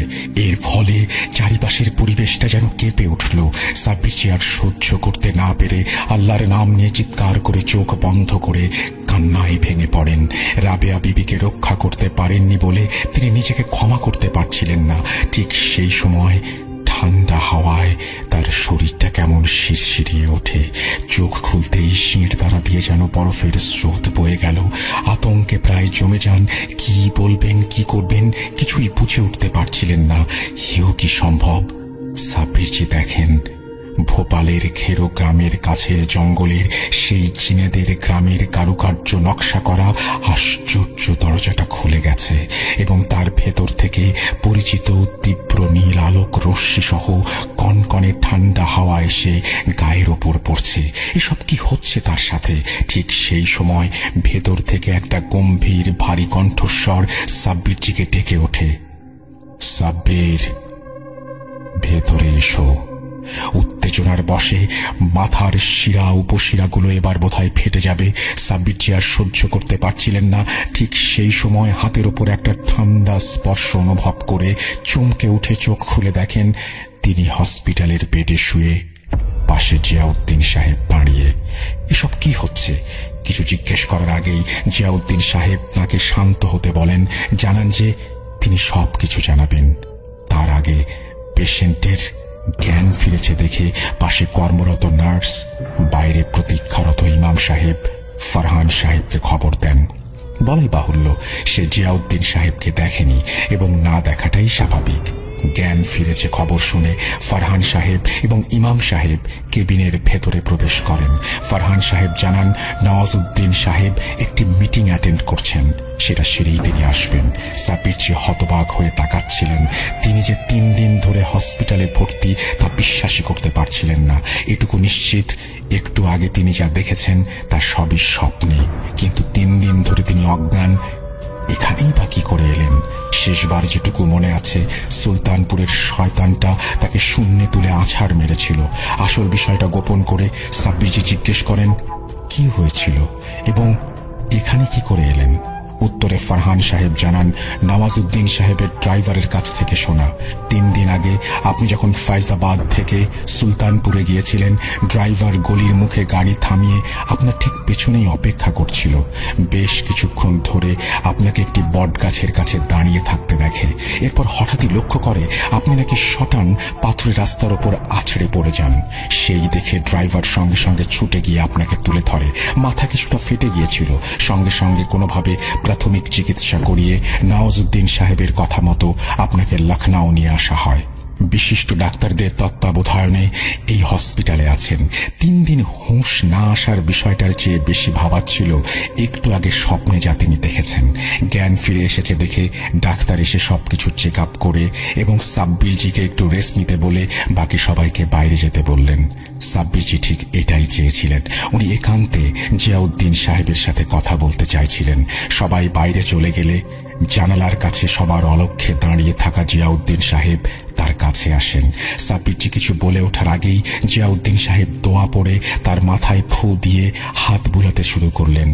সাব্বির, তুমি তো জানো তোমার স্বপ্নের ক্ষমতা। অতীতে যা ঘটে গেছে তা যেরকম দেখায়, আবার ভবিষ্যতে কি ঘটবে তাও তুমি স্বপ্নের মাধ্যমে জানতে পারো। আর সেরকমটাই ঘটেছে।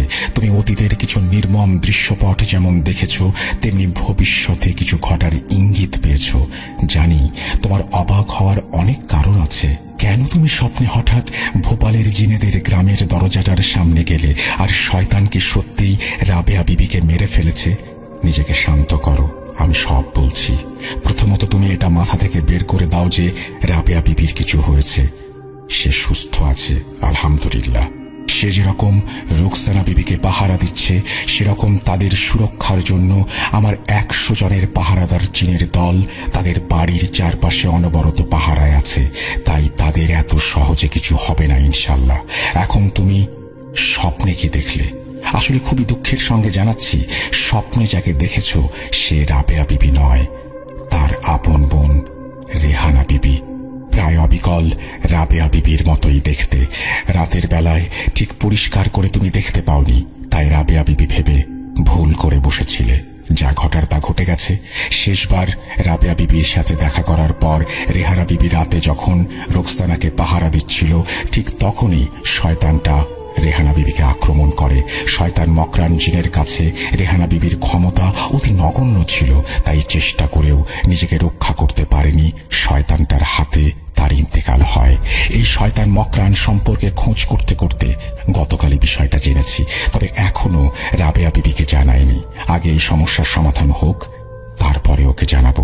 এই মুহূর্তে জানালে ওর ক্ষতি হতে পারে। এখন আসি, কেন তুমি জিনেদের সর্দার এবং সেই গ্রামের দরজার প্রতিচ্ছবি দেখলে? শয়তান মকরান জিন সম্পর্কে খোঁজ নিতে নানান জায়গায় ঘোরার পর জানতে পারি মকরান আসলে ভোপালের জিনেদের সর্দারের বংশভূত। অতীতে মানুষের ক্ষতি, নিজের স্বার্থ জড়িতার্থের জন্য, লোভ ও লালসার জন্য মকরানের সঙ্গে জিনেদের সর্দারদের বিভেদ সৃষ্টি হয় এবং একদিন হঠাৎই মকরান সেই গ্রাম ছেড়ে নিরুদ্দেশ হয়। তা প্রায় 400 বছর আগে। সেই থেকে শয়তানটা নানা জায়গায় ঘোরাঘুরি করত এবং পরবর্তীতে নওয়াজউদ্দিন সাহেবের পূর্বপুরুষদের লালসার চক্রের সামিল হয়। তবে আলেম হুজুরের পূর্বপুরুষেরা শয়তানটাকে ফারুকি সাহেবদের কবরস্থানে বন্দী করে পুঁতে রাখলেও এত বছর পর কি করে সে আবার মুক্ত হলো, এই বিষয়টাই এখন ভাবাচ্ছে। আমি তার খোঁজ নিচ্ছি এবং এখন এই শয়তানটাকে শেষ করার উপায় কেবল জিনেদের সর্দাররাই বলতে পারবেন। যেহেতু তার বংশধর, তাই তার কাছেই এর সমাধান আছে। সেজন্যই তুমি স্বপ্নে জিনেদের গ্রাম দেখেছ। হাতে বেশি সময় নেই। সামনের অমাবস্যার মধ্যে এই শয়তানকে শেষ করতে না পারলে ফারুকি পরিবারের ওপরে কাল নেমে আসবে। জানি সেই মায়াবী নারীর স্মৃতি এবং মনমোহিনীর সুবাস তোমাকে আরো বিচলিত করছে। নিজের মনকে শক্ত করো। আগেই বলেছি তোমাকে, সে জিনেদের সর্দারের মেয়ে, তাই সেদিকে নজর না দেওয়াই উচিত। তোমাকে আবারও সেই গ্রামে যেতে হবে এবং আগের মতোই বিশিষ্ট আতর গোলাপের গোছা আশ্চর্য দরজার চৌকাঠের ওপর রেখে বিশেষ সূরা পাঠ করে সেলাম দিতে হবে। ধৈর্য হারাবে না। জিনেদের সর্দার এসে তোমাকে যা দেবেন এবং যেভাবে বলবেন আমি ঠিক সেভাবেই এগোতে বলবো তোমাকে। আমাদের ঠিক সেভাবেই এগোতে হবে। এছাড়া আর কিছু করার নেই। তুমি সকালে রওনা দাও। আর তসবিটা ছিঁড়ে যাওয়ার কারণটা নিশ্চয়ই এতক্ষণে বুঝতে পেরেছ। শয়তানটা নিকৃষ্ট হলেও সে জিনেদের সর্দারের বংশধর, তাই সে পেরেছিল ছিঁড়তে। যাই হোক, আমি তোমাকে আরো শক্তিশালী একটি তসবি দিচ্ছি, এটাকে হাতছাড়া করো না। এই বলে জিয়াউদ্দিন সাহেব থামেন। হাজার হোক, সাব্বির যে একজন রক্ত মাংসের মানুষ, অতীতের সেই স্মৃতি তাকে আবারও নাড়িয়ে দিয়েছিল। আবারও জিনেদের গ্রামের সেই স্মৃতি তার সামনে ভেসে ওঠে। সেই মায়াবী নারীর মোহিনী রূপের প্রতিচ্ছবি যেন চোখের সামনে ভাসতে থাকে। সাব্বিরজি সুস্থ স্বাভাবিক হয়ে ওঠার পরদিনই হসপিটাল থেকে তাকে ছুটি দিয়ে দেয়া হয়। হসপিটাল থেকে ফিরে সাব্বিরজি নওয়াজউদ্দিন সাহেবের বাড়িতে যান।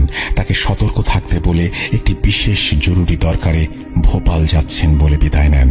তবে যাওয়ার আগে জিয়াউদ্দিন সাহেবের সহায়তায় আরো 100 জিনের দল পাহারায় বসান এবং পরিবারের সবার শরীর বন্ধ করে চলে আসেন। সাব্বিরজি সেদিনই দুপুরের ফ্লাইট ধরে ভোপাল রওনা দেন। যথারীতি ঘণ্টা খানেকের মধ্যে ফ্লাইট ভোপালে ল্যান্ড করে। চেক আউট করে বাইরে এসে দেখেন সাইফ খান আগে থেকেই ওনার জন্য অপেক্ষা করছে। আচ্ছা, সাইফ খানকে তো আপনারা চেনেন, ওই যে ভোপালে থাকার সময় সাব্বিরজির একমাত্র সহধর্মী বন্ধু, যে কিনা সাব্বিরজিকে বারবার বারণ করেছিল জিনেদের গ্রামে সেই ভয়ঙ্কর জঙ্গলে যেতে না। এমনকি মধ্যযুগের শিল্পকলায় ভূষিত একটি অসম্ভব সুন্দর দরজা, যার চৌকাঠের কারুকার্য দেখলে যে কেউ বিমোহিত হবেই, সেটা খুলতে মানা করেছিল। যাক, সেসব কথা। সাব্বিরজি যে এত বছর পর ভোপালে এসেছেন আবারও সেখানে যাওয়ার জন্য, তা শুনে সাইফ প্রথমে বাধা দিলেও সাব্বিরজিকে আটকাতে পারেননি। এদিকে সাব্বিরজি গতবারের মতো সব কথা খুলে সাইফকে বলেননি। খালি বলেছিলেন একটি গাড়ি ঠিক করে রাখতে, সেখানে বিশেষ দরকার আছে, ব্যাস এটুকুই। সাব্বিরজি এয়ারপোর্টের বাইরে এসে সাইফকে দেখে হাসি মুখে সালাম জানিয়ে জড়িয়ে ধরেন। সাইফের অবশ্য সাব্বিরজির প্রতি কিছুটা অভিযোগ, অভিমান ছিল। 2006 সালে ওর বিয়ের সময় সাব্বিরজি আসেননি। আসলে সেই সময় তিনি ভোপালে আসতে চাইতেন না। আজ এত বছর পর এসেছেন কেবলই একটি পরিবারকে বাঁচানোর তাগিদে। যাই হোক, সাব্বিরজি সাইফের গেস্ট রুমে লাগেজ রেখে সাইফের ঠিক করা গাড়ি নিয়ে তৎক্ষণাৎ বেরিয়ে পড়েন জিনেদের গ্রামের উদ্দেশ্যে। বিকেল গড়িয়ে এসেছে, সেখানে পৌঁছাতে সন্ধে হয়ে যাবে। এটা ভেবে সাইফ বারণ করলেও সাব্বিরজি শোনেননি। এমনকি সাইফ যেতে চাইলেও তাকে সঙ্গে নেননি। ভোপালের ভোল এখন অনেকটাই বদলে গেছে। আছে। চারিদিকে সব মাল্টি স্টোরেড বিল্ডিং, চওড়া রাস্তা, একেবারেই চকচকে শহর। তবে যানজট কিছুটা বেড়েছে। সেই যানজটের জটলা ছাড়িয়ে সাব্বিরজি যতক্ষণে খেরোগামের রাস্তা ধরলেন ততক্ষণে সত্যি বিকেল গড়িয়ে সন্ধ্যের অভিমুখে। এদিকে শ্রাবণের ঘন মেঘ ততক্ষণে ঈশান কোণে জমতে শুরু করেছে। ফলে সন্ধ্যা যেন আরো দ্রুত ক্রমশ আষ্টে পৃষ্ঠে প্রকৃতিকে জড়িয়ে ধরেছিল। গাড়ির হেডলাইটের আলোয় সাব্বিরজি বুঝতে পারছিলেন ভাঙাচোরা খেরোগ্রামের সেই পথ এখন বেশ প্রশস্ত এবং মসৃণ। খেরোগ্রামের মোড়ে পৌঁছে সাব্বিরজি প্রথমে চিনতেই পারছিলেন না ওটাকে, আর যাই হোক মোড় বলা চলে না, মোটামুটি ছোটখাটো একটা বাজার, লাইট ঝলমলে, চারিদিকে দোকানপাটে ভর্তি। কেবল ডান দিকের সেই বুড়োর দোকানটা একই রয়ে গেছে। একমাত্র সেটা দেখেই সাব্বিরজি চিনতে পেরেছিলেন। গাড়ি সাইডে থামিয়ে দোকানে গিয়ে দেখেন বুড়োটা বহাল তবিয়তে বেঁচে আছে। গায়ের চামড়া ঝরে পড়লেও দোকান চালাতে এখনো সে সক্ষম। সাব্বিরজি একটু ফ্রেশ হয়ে অতীতের পরিচয় গোপন করে বুড়োর সাথে একটু আলাপচারিতা সেরে ডান দিকের সরু পথ ধরে জঙ্গলের অভিমুখে রওনা দিলেন। অন্ধকারটা এবার ক্রমশ গাঢ় হতে শুরু করেছে। পেছনে খেরোগ্রামের বাজারের আলো ধীরে ধীরে ছোট ছোট বিন্দুতে পরিণত হয়ে মিলিয়ে যেতে লাগলো। আন্দাজ মাইল ২০ পথ। এই পথেও বেশ কিছু মাইল পর্যন্ত কালো পিচ ফেলা। ফলে তুলনামূলক আরো দ্রুত সাব্বিরজি জঙ্গলের সীমানায় পৌঁছে গেলেন। বিকালের ঈশান কোণের জমাট বাঁধা কালো মেঘ এতক্ষণে ফুলে ফেপে উঠেছে। থেকে থেকে খালি গর্জে উঠছিল, এই বুঝি বৃষ্টি এলো। জিয়াউদ্দিন সাহেব আগেই সতর্ক করে রেখেছিলেন শয়তান মকরান তার পিছু নেবেই। তাই সাব্বিরজি জিয়াউদ্দিন সাহেবের কথা মতো একটি বিশেষ সূরা পাঠ করে ওনার একদল পাহারাদার জিনকে স্মরণ করে জঙ্গলের মধ্যে গাড়ি ঢোকালেন। জঙ্গলের রাস্তায় প্রবেশ করা মাত্রই পরিস্থিতি হঠাৎ কেমন যেন পাল্টে যায়। এতক্ষণে গর্জে ওঠা মেঘ ফেটে গিয়ে প্রবল বৃষ্টি শুরু হয়। এরই মাঝে মিনিট 10 যাওয়ার পর সাব্বিরজি খেয়াল করলেন বৃষ্টির মধ্যেও পেছনে প্রবল বেগে গাছপালাগুলো তোলপাড় করে একটি বিকট গর্জন ক্রমশ তাকে গিলে খেতে আসছে। কিন্তু কোনোভাবেই তার গাড়ি পর্যন্ত পৌঁছাতে পারছে না। কারা যেন আপ্রাণ চেষ্টা করছে তাকে আটকিয়ে রাখতে। এই গর্জন সাব্বিরজির চেনা, এবং কে বা কারা শয়তান মকরানকে আটকানোর চেষ্টা করছে সেটাও মুহূর্তের মধ্যে পরিষ্কার হয়ে গেল। গাড়ির হেডলাইটের আলোয় সাব্বিরজি দেখলেন একদল সাদা পর্দা বা অবয়বের মতো কিছু তাকে অনুসরণ করে রাস্তার দুদিকে গাছে ঝুলতে ঝুলতে এগিয়ে যাচ্ছে। তাদেরই মাঝখান থেকে ফ্যাঁস ফ্যাঁসে একটা স্বর ভেসে আসে। সাব্বিরজি ঠাহর করতে পারেন তারা বলতে চাইছে যে সাব্বিরজি যেন দ্রুত জিনেদের গ্রামের সীমানায় প্রবেশ করেন। শয়তান মকরান সেই সীমানা অতিক্রম করতে পারবে না। বৃষ্টিটা এবার একটু ধরেছে। সাব্বিরজি আর দেরি না করে গাড়ির গতি বাড়িয়ে দেন। মিনিট 10 মধ্যে তিনি নির্দিষ্ট স্থানে পৌঁছে যান। পেছনের গর্জনটা হঠাৎই থেমে যায়। সাব্বিরজির সামনে তখন সেই বিশালাকার মহল বা গড়। যদিও একে গড় বা মহল বলাটা এক প্রকার ব্যঙ্গাত্মক রূপ। চারিদিকে শুধুই ধ্বংসাবশেষ। উন্মুক্ত ফুটো ছাদের কড়িগুলো যেন আকাশে গিয়ে মিশেছে। তারই মাঝে হেডলাইটের আলোয় চকচক করে ওঠে সেই প্রকাণ্ড দরজাটা। সেই সঙ্গে সাব্বিরজির মনের ভেতর অতীতের স্মৃতি বিজড়িত মায়াবী হাসি ও মন মোহিনী রূপের ঝলক নাড়া দিয়ে যায়। কিন্তু সেই মুহূর্তে না স্মৃতিচারণ করার সময় ছিল, না অনুতাপ করার মতো পরিস্থিতি। একটি নিষ্পাপ প্রাণ নিয়ে টানাটানি যে তখনও ভূমিষ্ঠ হয়নি। সাব্বিরজি আর দেরি না করে পূর্বের মতো চৌকাঠে আতর ও গোলাপ রেখে অদৃশ্যে সালাম জানিয়ে বিশেষ সূরাটি পাঠ করতে থাকেন। কয়েক মুহূর্ত পর পূর্বের ন্যায় একইভাবে পরিচিত বিশেষ সুঘ্রাণ সাব্বিরজিকে আবারও ঘোরের মধ্যে ফেলে দেয়। কান ঘেঁষে আবারও যেন মেয়েটির অপূর্ব হাসির কলরব ছুটে যায়, যা তার মনকে প্রভাবিত করতে চাইছিল। হুঁশটা ফিরে হঠাৎই আকাশ বাতাস কাঁপিয়ে বিকট শব্দে দরজাটি খোলার আওয়াজ। দরজাটি খোলা মাত্র বরাবরের মতো একটি তীব্র নীলাভ আলোর ছটা অন্ধকারের বুক চিরে বেরিয়ে আসে। আলোর তীব্রতা এতটাই ছিল যে সাব্বিরজির চোখ ধাঁধিয়ে যায়। তিনি কিছুই দেখতে পাচ্ছিলেন না। মন্ত্রমুগ্ধের মতো হতবুদ্ধি অবস্থায় দাঁড়িয়েছিলেন। খানিক বাদে সেই তীব্র আলোক রশ্মির ভেতর থেকে জিনেদের সর্দারের দৃঢ় ফ্যাঁস ফ্যাঁসে রাশভারী কণ্ঠস্বর ভেসে আসে। ওয়ালাইকুম আসসালাম ওয়া রাহমাতুল্লাহি ওয়া বারাকাতুহু। কেমন আছো আল্লাহর নেক বান্দা? তোমার পথ প্রদর্শক, সহচর, জিয়াউদ্দিন সাহেবের মারফত জানতে পেরেছি শয়তান মকরান কি নিকৃষ্ট কাজ করতে চলেছে। আল্লাহর দরবারে হয়তো দেরি হতে পারে, কিন্তু তিনি কখনো গুনাহকে প্রশ্রয় দেন না। ইনশাআল্লাহ ইনসাফ মিলবেই। মকরান আমাদেরই বংশধর, কিন্তু বরাবরই শয়তান ইবলিসের দাসত্ব করত, মানুষের ক্ষতি করার চেষ্টা করত এবং সারাক্ষণ শিরক কাজ করত। আমরা ওর নাপাক কাজের জন্য অতিষ্ঠ হয়ে উঠেছিলাম। শেষে আজ থেকে বহু বছর পূর্বে সে নিজে থেকেই আমাদের গ্রাম ছেড়ে চলে যায়।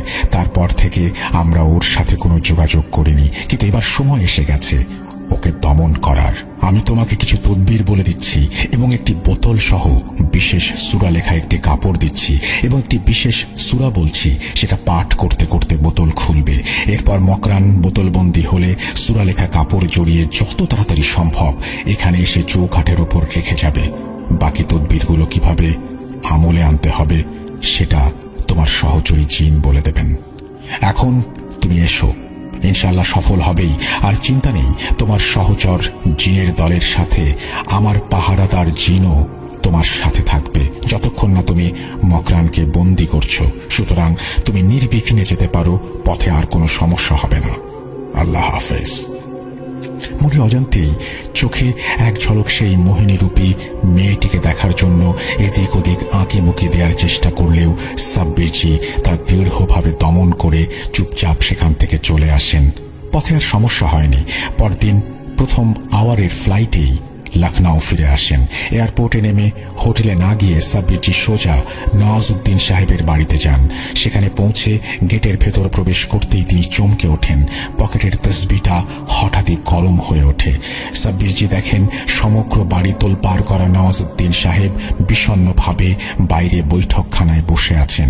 সাব্বিরজি তার কাছে গিয়ে কি হয়েছে জিজ্ঞেস করতে যাবেন, তার আগেই একটি অদ্ভুত কাণ্ড ঘটে যায়। দোতলার অন্দর মহল থেকে একটি ভারী নারী কণ্ঠস্বরে অকথ্য ভাষায় গালিগালাজ সাব্বিরজিকে উদ্দেশ্য করে ছুটে আসতে থাকে।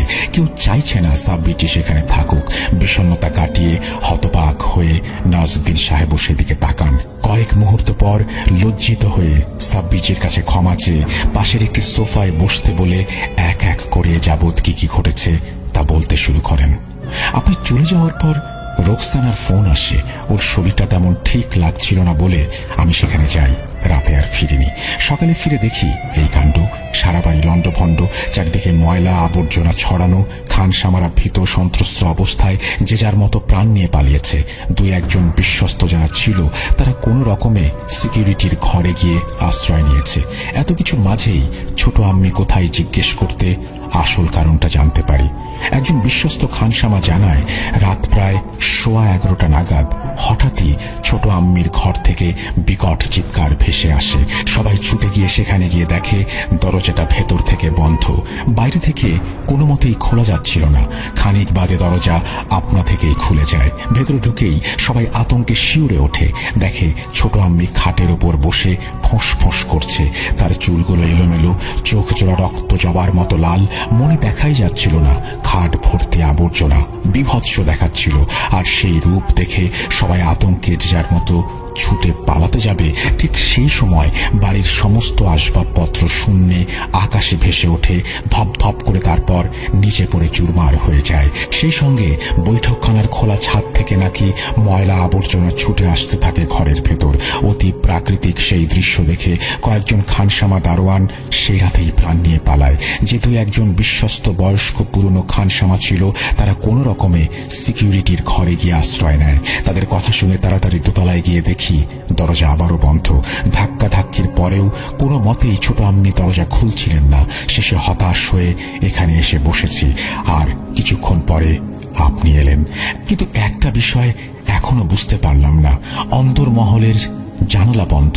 তবে কি করে ছোট আম্মি বুঝলেন যে আপনি এসেছেন? এবং আপনাকে এরকম করে গালিগালাজের কোনো কারণ খুঁজে পাচ্ছি না। সাব্বিরজি, আপনি কিছু একটা করুন। আমার পরিবারের ওপর থেকে এই অশনি ছায়া দূর করুন দয়া করে। রেহানা বিবি থাকলে হয়তো এই সমস্যা হতো না। এই বলে নওয়াজউদ্দিন সাহেব থামেন।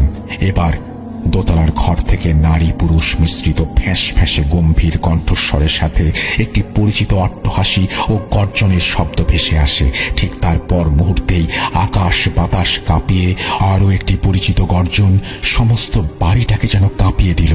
সাব্বিরজি তাকে ভালো করে চেনেন।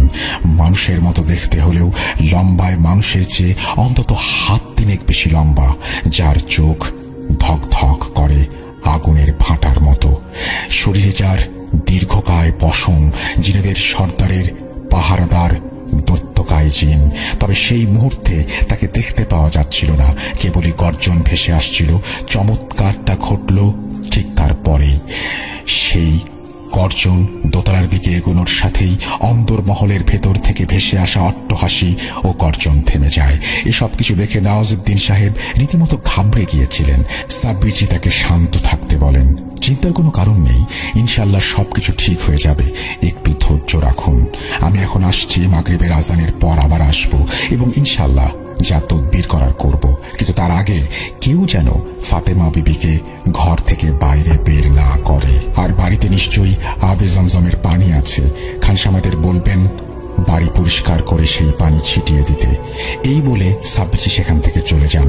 হোটেল ঢুকে ফ্রেশ হয়ে ড্রয়িং রুমে আসতেই দেখেন জিয়াউদ্দিন সাহেব চিন্তাগ্রস্ত অবস্থায় জানালার পাশে দাঁড়িয়ে। সাব্বিরজি তাকে সালাম জানিয়ে নওয়াজউদ্দিন সাহেবের বাড়িতে ঘটে যাওয়া সমস্ত ঘটনা খুলে বলেন এবং জিনেদের সর্দার কি কি দিয়েছেন বা কি কি তদবির সম্পর্কে জানিয়েছেন জিয়াউদ্দিন সাহেবকে সেটাও জানান। এরপর ফাতেমা বিবির বিষয়টা জানাতে চাইলে জিয়াউদ্দিন সাহেব একটা দীর্ঘশ্বাস ফেলে গম্ভীর সুরে বলতে শুরু করেন, আমি জানি কি ঘটেছে এবং এও জানি কি করে শয়তান মকরান জিন নওয়াজউদ্দিন সাহেবের বাড়িতে প্রবেশ করেছে। এখন আর খুলে বলার কোনো প্রয়োজন নেই, তুমি নিশ্চয়ই বুঝে গেছো। যাই হোক, কিভাবে কি হয়েছে তা পরে জানাচ্ছি। তদবিরের মধ্যে আগে যেটা করতে হবে, তুমি ইমাম সাহেবকে এক্ষুনি খবর দাও, তিনি যেন আসরের নামাজের পর আজান দিতে পারবে এমন 7 জন মানুষকে নিয়ে নওয়াজউদ্দিন সাহেবের বাড়িতে গিয়ে বাইরের বৈঠকখানার চারিদিকে দাঁড়িয়ে সূরা ইয়াসিন পাঠ করে প্রস্তুত থাকে। ঠিক মাগরিবের আজানের সময় থেকে তারা যেন আজান দেয়া শুরু করে। মনে রেখো, যতক্ষণ না কার্য সিদ্ধ হচ্ছে আজান যেন বন্ধ না হয়। নওয়াজউদ্দিন সাহেবকে জানিয়ে দিও তার বোন জামাইও যেন উপস্থিত থাকে, আর ফাতেমা বিবিকে যেন দোতলার ঘরে আটকে রাখা হয়। চিন্তা নেই, আজমগড়ে আমি আরো 100 জিনের দল পাহারার জন্য প্রস্তুত করেছি, যাতে ওখানে কিছু না ঘটে। তুমি মাগরিবের পর সেখানে গিয়ে প্রথমে সমগ্র বাড়ির ভেতর একটি বিশেষ আতর ছড়াবে, তারপর বৈঠকখানার ঠিক মাঝখানে এসে সূরা ফালাক আর নাস পড়ে একটি গণ্ডি কেটে তার মধ্যে নওয়াজউদ্দিন সাহেব এবং তার ছোট বোন জামাইকে ভেতরে দাঁড়াতে বলবে। এরপর জিনেদের সর্দারের দেয়া বিশেষ বোতল ও সুলেখা কাপড়টি প্রস্তুত করবে এবং সর্দারের শেখানো সেই বিশেষ সূরাটি পাঠ করতে থাকবে। ওহ, একটা কথা বলতে ভুলে গেছি, বোতলের মধ্যে ফাতেমা বিবির কাপড়ের এক টুকরো অংশ রেখে দিও কিন্তু। ব্যাস, আল্লাহর নাম করে কাজটা শেষ করতে পারলেই শয়তানটা বন্দী হবে ইনশাল্লাহ। আর কিছু গড়বড় হতে গেলে আমি আছি, ইনশাল্লাহ শয়তান মকরানকে আমরা বন্দী করতে পারবই। এই বলে জিয়াউদ্দিন সাহেব চলে যাওয়ার পর সাব্বিরজি ইমাম সাহেবকে ফোন করে সমস্ত বিষয়টা বুঝিয়ে দেন। উত্তরে ইমাম সাহেব জানান যে ইনশাল্লাহ আসরের নামাজের পর উনি এবং ওনার দলবল নওয়াজউদ্দিন সাহেবের বাড়িতে পৌঁছে যাবেন। ইমাম সাহেবের ফোনটা কাটার পরেই সাব্বিরজি নওয়াজউদ্দিন সাহেবকে ফোন দেন এবং ইমাম সাহেব যে তার বাড়িতে যাচ্ছেন এবং কি কি করতে হবে তা সবকিছু বুঝিয়ে বলেন। নির্দিষ্ট সময়ে মাগরিবের আজানের পর সাব্বিরজি যতক্ষণে নওয়াজউদ্দিন সাহেবের বাড়িতে পৌঁছালেন ততক্ষণে সন্ধ্যা লখনউয়ের ঝিলমিলে আলোয় ডুবে মুশকুল হয়ে গেছে। গেটের ভেতর প্রবেশ করতেই দেখেন ইমাম সাহেব যথারীতি তার 7 জন সঙ্গীকে নিয়ে সাব্বিরজির কথা মতো বৈঠকখানার চারিদিকে পশ্চিম দিকে মুখ করে দাঁড়িয়ে সূরা পাঠ করে যাচ্ছেন। দেখলেন ফারহান সাহেবও এসেছেন। তা নিয়ে অবশ্য সাব্বিরজি একটু উদ্বিগ্ন ছিলেন, কারণ এরকম একটি ভয়ঙ্কর জিনকে বন্দী করার সময় নানা ঘটনা ঘটতে পারে, ফারহান সাহেব খামোখা বিপদের মধ্যে পড়তে পারেন। কিন্তু ফারহান সাহেব জানান, ইমাম সাহেব বলল আজই সেই শয়তান জিনকে আপনি বন্দী করবেন। ঘটনার শুরু থেকেই আপনার সঙ্গে আছি, তাই শেষটা দেখতে মানা করবেন না। সমস্যা নেই, আমি ঠিক নিজেকে সুরক্ষিত রাখতে পারবো। সাব্বিরজি আর কথা বাড়াননি। তাকে বৈঠকখানায় ঢুকতে দেখে নওয়াজউদ্দিন সাহেব এগিয়ে আসেন। সাব্বিরজি দেখলেন তার বোন জামাইও এসেছে। তারা বেশ অসন্তুষ্ট এবং বিরক্তির দৃষ্টিতে সাব্বিরজির দিকে তাকিয়েছিল। সাব্বিরজির কথা মতো তাদের আম্মিকে তখনও আটকে রাখা হয়েছিল। বিরক্তির কারণটা তাই স্পষ্ট। এরপর যখন নওয়াজউদ্দিন সাহেব পূর্ব পরিকল্পনা অনুসারে সাব্বিরজিকে তার ছোট আম্মির ব্যবহৃত কাপড়ের এক টুকরো অংশ দিলেন, তারা তখন রীতিমতো চেঁচিয়ে ওঠে, এসব কি হচ্ছে দাদা? এ আম্মির অপমান, তুমি কি করে চুপচাপ দাঁড়িয়ে আছো? নওয়াজউদ্দিন সাহেব শান্ত হয়ে বললেন, এতে আম্মির ভালো হবে। সাব্বিরজিও শান্তভাবে উত্তর দেন যে যা কিছু হচ্ছে তা কিছুক্ষণের মধ্যেই তারা জানতে পারবে। এরপর আর বিলম্ব না করে ঘরের সর্বত্র একটি বিশেষ আতর ছিটিয়ে সাব্বিরজি সূরা ফালাক আর নাস পাঠ করে বৈঠকখানার মাঝখানে একটি গণ্ডি কেটে তার ভেতর নওয়াজউদ্দিন সাহেব ও তার বোন জামাইকে দাঁড়াতে বলেন। নাসরিনদের আপত্তি থাকলেও নওয়াজউদ্দিন সাহেবের নির্দেশ তারা অমান্য করতে পারেনি। দুজন গণ্ডির মধ্যে এসে দাঁড়ায়। বাড়ির খানসামারা ভয়ে সিকিউরিটি গেটের কাছে দাঁড়িয়েছিল। এরপর সাব্বিরজি প্রস্তুত হবেন, ঠিক তখনই দোতলার ঘর থেকে আবারও চিৎকার ভেসে ওঠে। পরক্ষণে জিনেদের সর্দার পাহারাদার জিনের গর্জন সেই চিৎকারের সাথে মিশে গিয়ে বিভৎস শোনাচ্ছিল। গায়ে কাটা দেওয়ার মতো মনে হচ্ছিল তারা যেন হুটোপুটি মারামারিতে ব্যস্ত। এরকমটা হবে সাব্বিরজি আগেই আঁচ করতে পেরেছিলেন। তাই সেদিকে গুরুত্ব না দিয়ে পকেট থেকে তসবিহটা বের করে আঙুলে পেঁচিয়ে এক মনে সূরা পাঠরত অবস্থায় ইমাম সাহেবকে ইশারা করতেই ইমাম সাহেব সহ তার সহচরী 7 জন মানুষ একযোগে আজান দেয়া শুরু করলো। আর ঠিক তখনই খুবই ভয়ঙ্কর একটি দৃশ্যের জন্ম হলো। খানসামারা আতঙ্কে চিৎকার করে উঠল। সাব্বিরজি জানতেন মকরান কোনো সাধারণ জিন নয়, সে খুবই শক্তিশালী একটি শয়তান জিন। তাই সে তার খেলা দেখাবেই, এটাই স্বাভাবিক। আজানের আওয়াজ তীব্র হওয়ার সাথে সাথেই অদৃশ্যে অন্ধকার আকাশ থেকে ময়লা আবর্জনা ছুটে এসে সেই দিকে বৈঠকখানার দিকে পড়তে লাগলো। সাব্বিরজি সূরা পড়া অব্যাহত রেখে খানসামাদের ইশারায় বলেন যেন দ্রুত সবকিছু পরিষ্কার করে তারা। জিয়াউদ্দিন সাহেব ততক্ষণে এসে গেছেন। তিনি পেছন থেকে আওয়াজ দিলেন, এবার আসল কাজটা শুরু করো সাব্বির, হাতে আর বেশি সময় নেই। সেই মতো সাব্বিরজি ব্যাগের ভেতর থেকে সেই বিশেষ বোতল ও সূরা লেখা কাপড়টি বের করে গণ্ডির ভেতর রেখে জিনেদের সর্দারদের শেখানো বিশেষ সূরাটি পাঠ করতে শুরু করলেন। আর ঠিক তারপরেই এক অভাবনীয় ঘটনা ঘটে যায়। সবাই হতবাক হয়ে দেখে দোতলার অন্দর মহলে চিৎকার হুটোপুটি ক্রমশ বাড়ছে। আর এক পর্যায়ে অন্দর মহলের একটি জানালা ভেঙে অদৃশ্য কিছু একটা সোজা এসে বৈঠকখানার মেঝের উপর আছড়ে পড়ে। সেই সঙ্গে একটি আর্তনাদের গর্জন সবাই শুনতে পায়। সাব্বিরজি এবং জিয়াউদ্দিন সাহেব পরিষ্কার দেখলেন কিভাবে ওরকম দীর্ঘকায় লোমশযুক্ত বলশালী পাহারাদার জিন ব্যথায় গোঙাতে গোঙাতে আগুনের স্ফুলিঙ্গ হয়ে উধাও হয়ে গেল। আরও একটা জিনের মৃত্যু হল সেই ভয়ঙ্কর মকরান জিনের হাতে। সাব্বিরজির চোখে মুখে তখন একটা আতঙ্কের ছায়া। জিয়াউদ্দিন সাহেব পেছন থেকে বলে উঠলেন, সাব্বির, এখন ভেঙে পড়ার সময় নেই, থেমে থেকো না। বোতলের মধ্যে ফাতেমা বিবির কাপড়ের টুকরোটি রাখো, আমি দেখছি শয়তানটাকে। এই বলে জিয়াউদ্দিন সাহেব সেই ভাঙা জানালা দিয়ে ভেতরে যান। আরও বেশ কয়েক মুহূর্ত কেটে যাওয়ার পরই সবাই যে দৃশ্যটা দেখে তা রীতিমতো ভয়াবহ।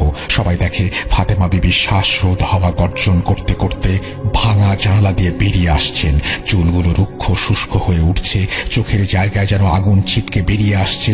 শরীরের চারপাশে সাপের ন্যায় একটি আগুনের রেখার বলয়।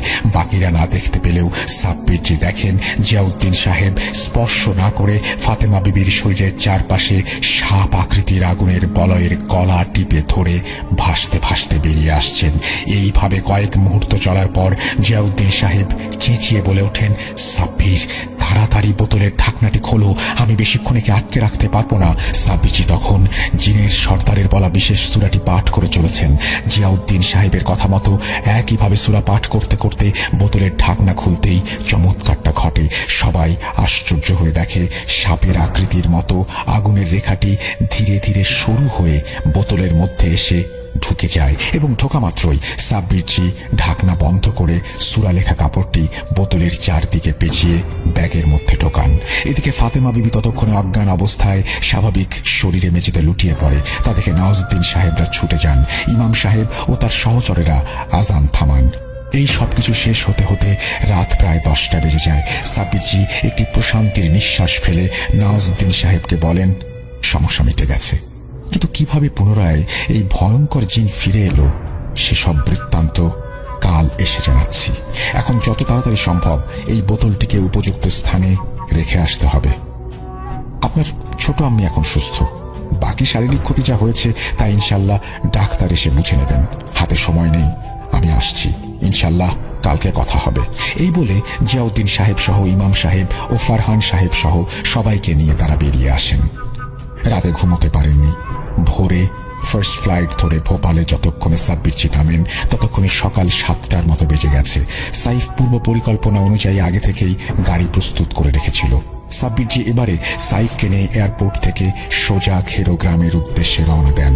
পথে মোটামুটি একটা সারাংশ সাইফকে দিয়ে দেন। তিনি জানিয়ে দেন যে কেন একদিন তিনি ভোপালে এসেছেন। সকালের স্নিগ্ধ পরিবেশ জঙ্গলের রাস্তায় ঢোকার পর কেমন যেন বদলে গেল।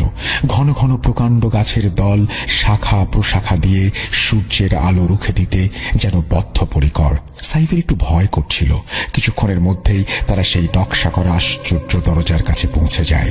সাব্বিরজি সাইফকে গাড়িতে রেখে আশ্চর্য দরজার সামনে গিয়ে একইভাবে সেলাম জানিয়ে সূরা পাঠ করে আতর ও গোলাপের গোছা চৌকাঠে রাখার পর দরজাটা জং ধরা কর্কশ শব্দে খুলে যায় এবং তীব্র আলোক রশ্মি বেরিয়ে আসে।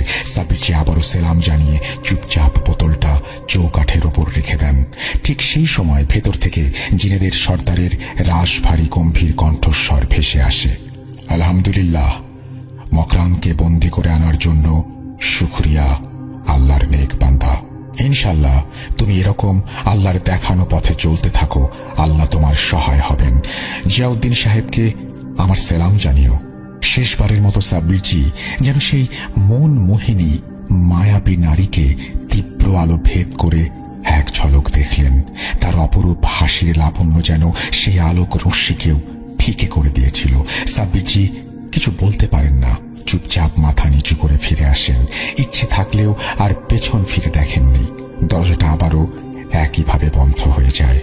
লখনৌ ফেরার আগে সাব্বিরজি নওয়াজউদ্দিন সাহেবকে ফোনেই বলে দিয়েছিলেন যে রুকসানা বিবিকে নিয়ে চলে আসতে আর কোনো সমস্যা নেই। হোটেলে ঢুকতেই দেখেন যে জিয়াউদ্দিন সাহেব ও রাবেয়া বিবি দাঁড়িয়ে। রাবেয়া বিবিকে দেখে সাব্বিরজির চোখ ছলছল করে ওঠে। রাবেয়া বিবির চোখে মুখে তখনও জিজ্ঞাসু দৃষ্টি। সাব্বিরজি উত্তর দিতে পারছিলেন না যে রেহানা বিবি কোথায়। পরিস্থিতি সামলে জিয়াউদ্দিন সাহেব নিজেই শান্তস্বরে বলেন, রেহানা বিবি আর নেই, আমাদের ছেড়ে চলে গেছেন। আল্লাহ ওনাকে জান্নাত নসিব করুন। যে রাতে রেহানা বিবি তোমার সঙ্গে দেখা করেছিল সেই রাতেই শয়তানটা তাকে হত্যা করে। আমরা তোমাকে জানাইনি, কারণ এরকম একটা পরিস্থিতির মধ্যে তুমি বিষয়টা জানলে ভেঙে পড়তে। শয়তান মকরানকে বন্দি করতে সমস্যা হতো, তাই শয়তানটাকে বন্দি করার পর তোমাকে জানালাম। জিয়াউদ্দিন সাহেবের কথা শুনে রাবেয়া বিবি কান্নায় ভেঙে পড়েন। কিছুক্ষণ পর শান্ত হয়ে জিজ্ঞেস করেন যে শয়তান মকরান কি করে ফারুকি পরিবারের মধ্যে পুনরায় এলো। উত্তরে জিয়াউদ্দিন সাহেব বলতে শুরু করেন, ফারুকি পরিবারের পূর্বপুরুষেরা শয়তান মকরানকে বন্দি করে ওদেরই কবরস্থানে পুঁতে রেখেছিল, কিন্তু এতকাল পরে সেই পরিবারের সদস্যের হাতেই শয়তানটা আবারও মুক্ত হয় এবং পরিবারের সেই সদস্য আর কেউ নয়, নওয়াজউদ্দিন সাহেবের ছোট আম্মি ফাতেমা বিবি। বিয়ের পর থেকে সে রিয়াজউদ্দিন সাহেবের প্রথম বেগমের সন্তানকে মোটেও পছন্দ করতেন না, কিন্তু সেটা ঘূর্ণাক্ষরেও টের পেতে দেননি। একটু একটু করে তাদের পরিবারকে শেষ করার জন্য তিনি উদ্যোগ নেন।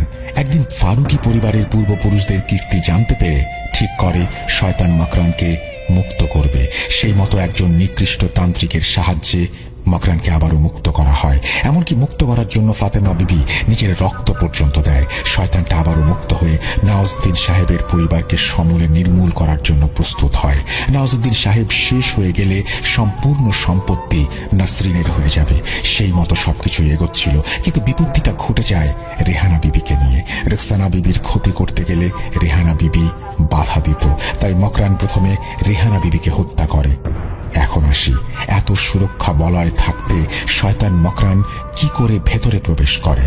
তোমরা জানো, বিনা অনুমতিতে কোনো জিন সেই কড়া সুরক্ষা ভেদ করতে পারত না। তাই ফাতেমা বিবি নিজে তাকে আহ্বান করে। সশরীরে ঢুকতে পারবে না বলে শয়তান মকরান ফাতেমা বিবির শরীরে ঢুকে ভেতরে প্রবেশ করেছিল। যাই হোক, তবে আমার মনে হয় সাব্বির নওয়াজউদ্দিন সাহেবকে সবকিছু বললেও খেয়াল রেখো উনি যেন ফাতেমা বিবিকে কিছু না বলেন, এবং সেটাই বোধহয় মঙ্গল। সাব্বির জি নীরবে সম্মতি জানান। সন্ধ্যায় ইমাম সাহেব ও ফারহান সাহেবকে সঙ্গে নিয়ে আবার নওয়াজউদ্দিন সাহেবের বাড়িতে যান। সেখানে গিয়ে জানতে পারেন ফাতেমা বিবির তখনও জ্ঞান ফেরেনি, ডাক্তারি চিকিৎসা চলছে। রোকসানা বিবি ফিরে এসেছেন। নাসরিন ও তার জামাই তখন দোতলায় ফাতেমা বিবির ঘরেই ছিল। সাব্বির জি নওয়াজউদ্দিন সাহেবকে একান্তে ডেকে যতটা সংক্ষেপে বলা সম্ভব পুরো বিষয়টা বলেন। নওয়াজউদ্দিন সাহেব প্রথমে বিশ্বাসই করতে পারছিলেন না। তিনি বিষণ্ণতায় ভেঙে পড়েন। সাব্বির জি তাকে শান্ত থাকতে বলেন। ফাতেমা বিবি বা বাড়ির কেউ যেন বিষয়টা জানতে না পারে, তবে এবার থেকে সতর্ক থাকতে হবে। নওয়াজউদ্দিন সাহেব সম্মতি জানান এবং ঠিক করেন সম্পত্তির 60 ভাগ ও বড় ইমাম দরবারের সেই পুস্তলি বাংলো নাসরিনের নামে করে দেবেন, এবং তিনি ও রুকসানা লখনউতে তাদের অন্য আরেকটি বাংলোতে চলে যাবেন। এরপর সাব্বির জি বিদায় নেয়ার জন্য প্রস্তুত হন। ঠিক তখনই রাবেয়া বিবি এসে জানান যে রুকসানা বিবির সন্তান যতদিন না ভূমিষ্ঠ হচ্ছে ততদিন উনি তার সাথে থাকবেন, যাতে তার কোনো সমস্যা না হয়। সাব্বির জি নীরবে সম্মতি জানিয়ে সবার কাছ থেকে বিদায় নিয়ে চলে আসেন। পরবর্তীতে রাবেয়া বিবির কাছ থেকে জানতে পারেন ফাতেমা বিবি আর কখনোই বিছানা ছেড়ে উঠতে পারেননি, এমনকি যে কদিন বেঁচে ছিল বোবা হয়ে গিয়েছিল। মাস তিনেকের মধ্যেই মারা যায়। তবে নওয়াজউদ্দিন সাহেবকে দেখলে কিছু বলার চেষ্টা করত, পারত না, খালি দু চোখ জলে ভেসে যেত। আল্লাহ তাকে তার কৃতকর্মের সাজা দিয়েছেন। শয়তান মকরান তার কার্য সিদ্ধি করতে না পেরে ফাতেমা বিবির শরীর ছেড়ে যাওয়ার সময় তার ক্ষতি করে দিয়ে গিয়েছিল, এবং তার ফলশ্রুতিতে তার ইন্তেকাল হয়ে যায়।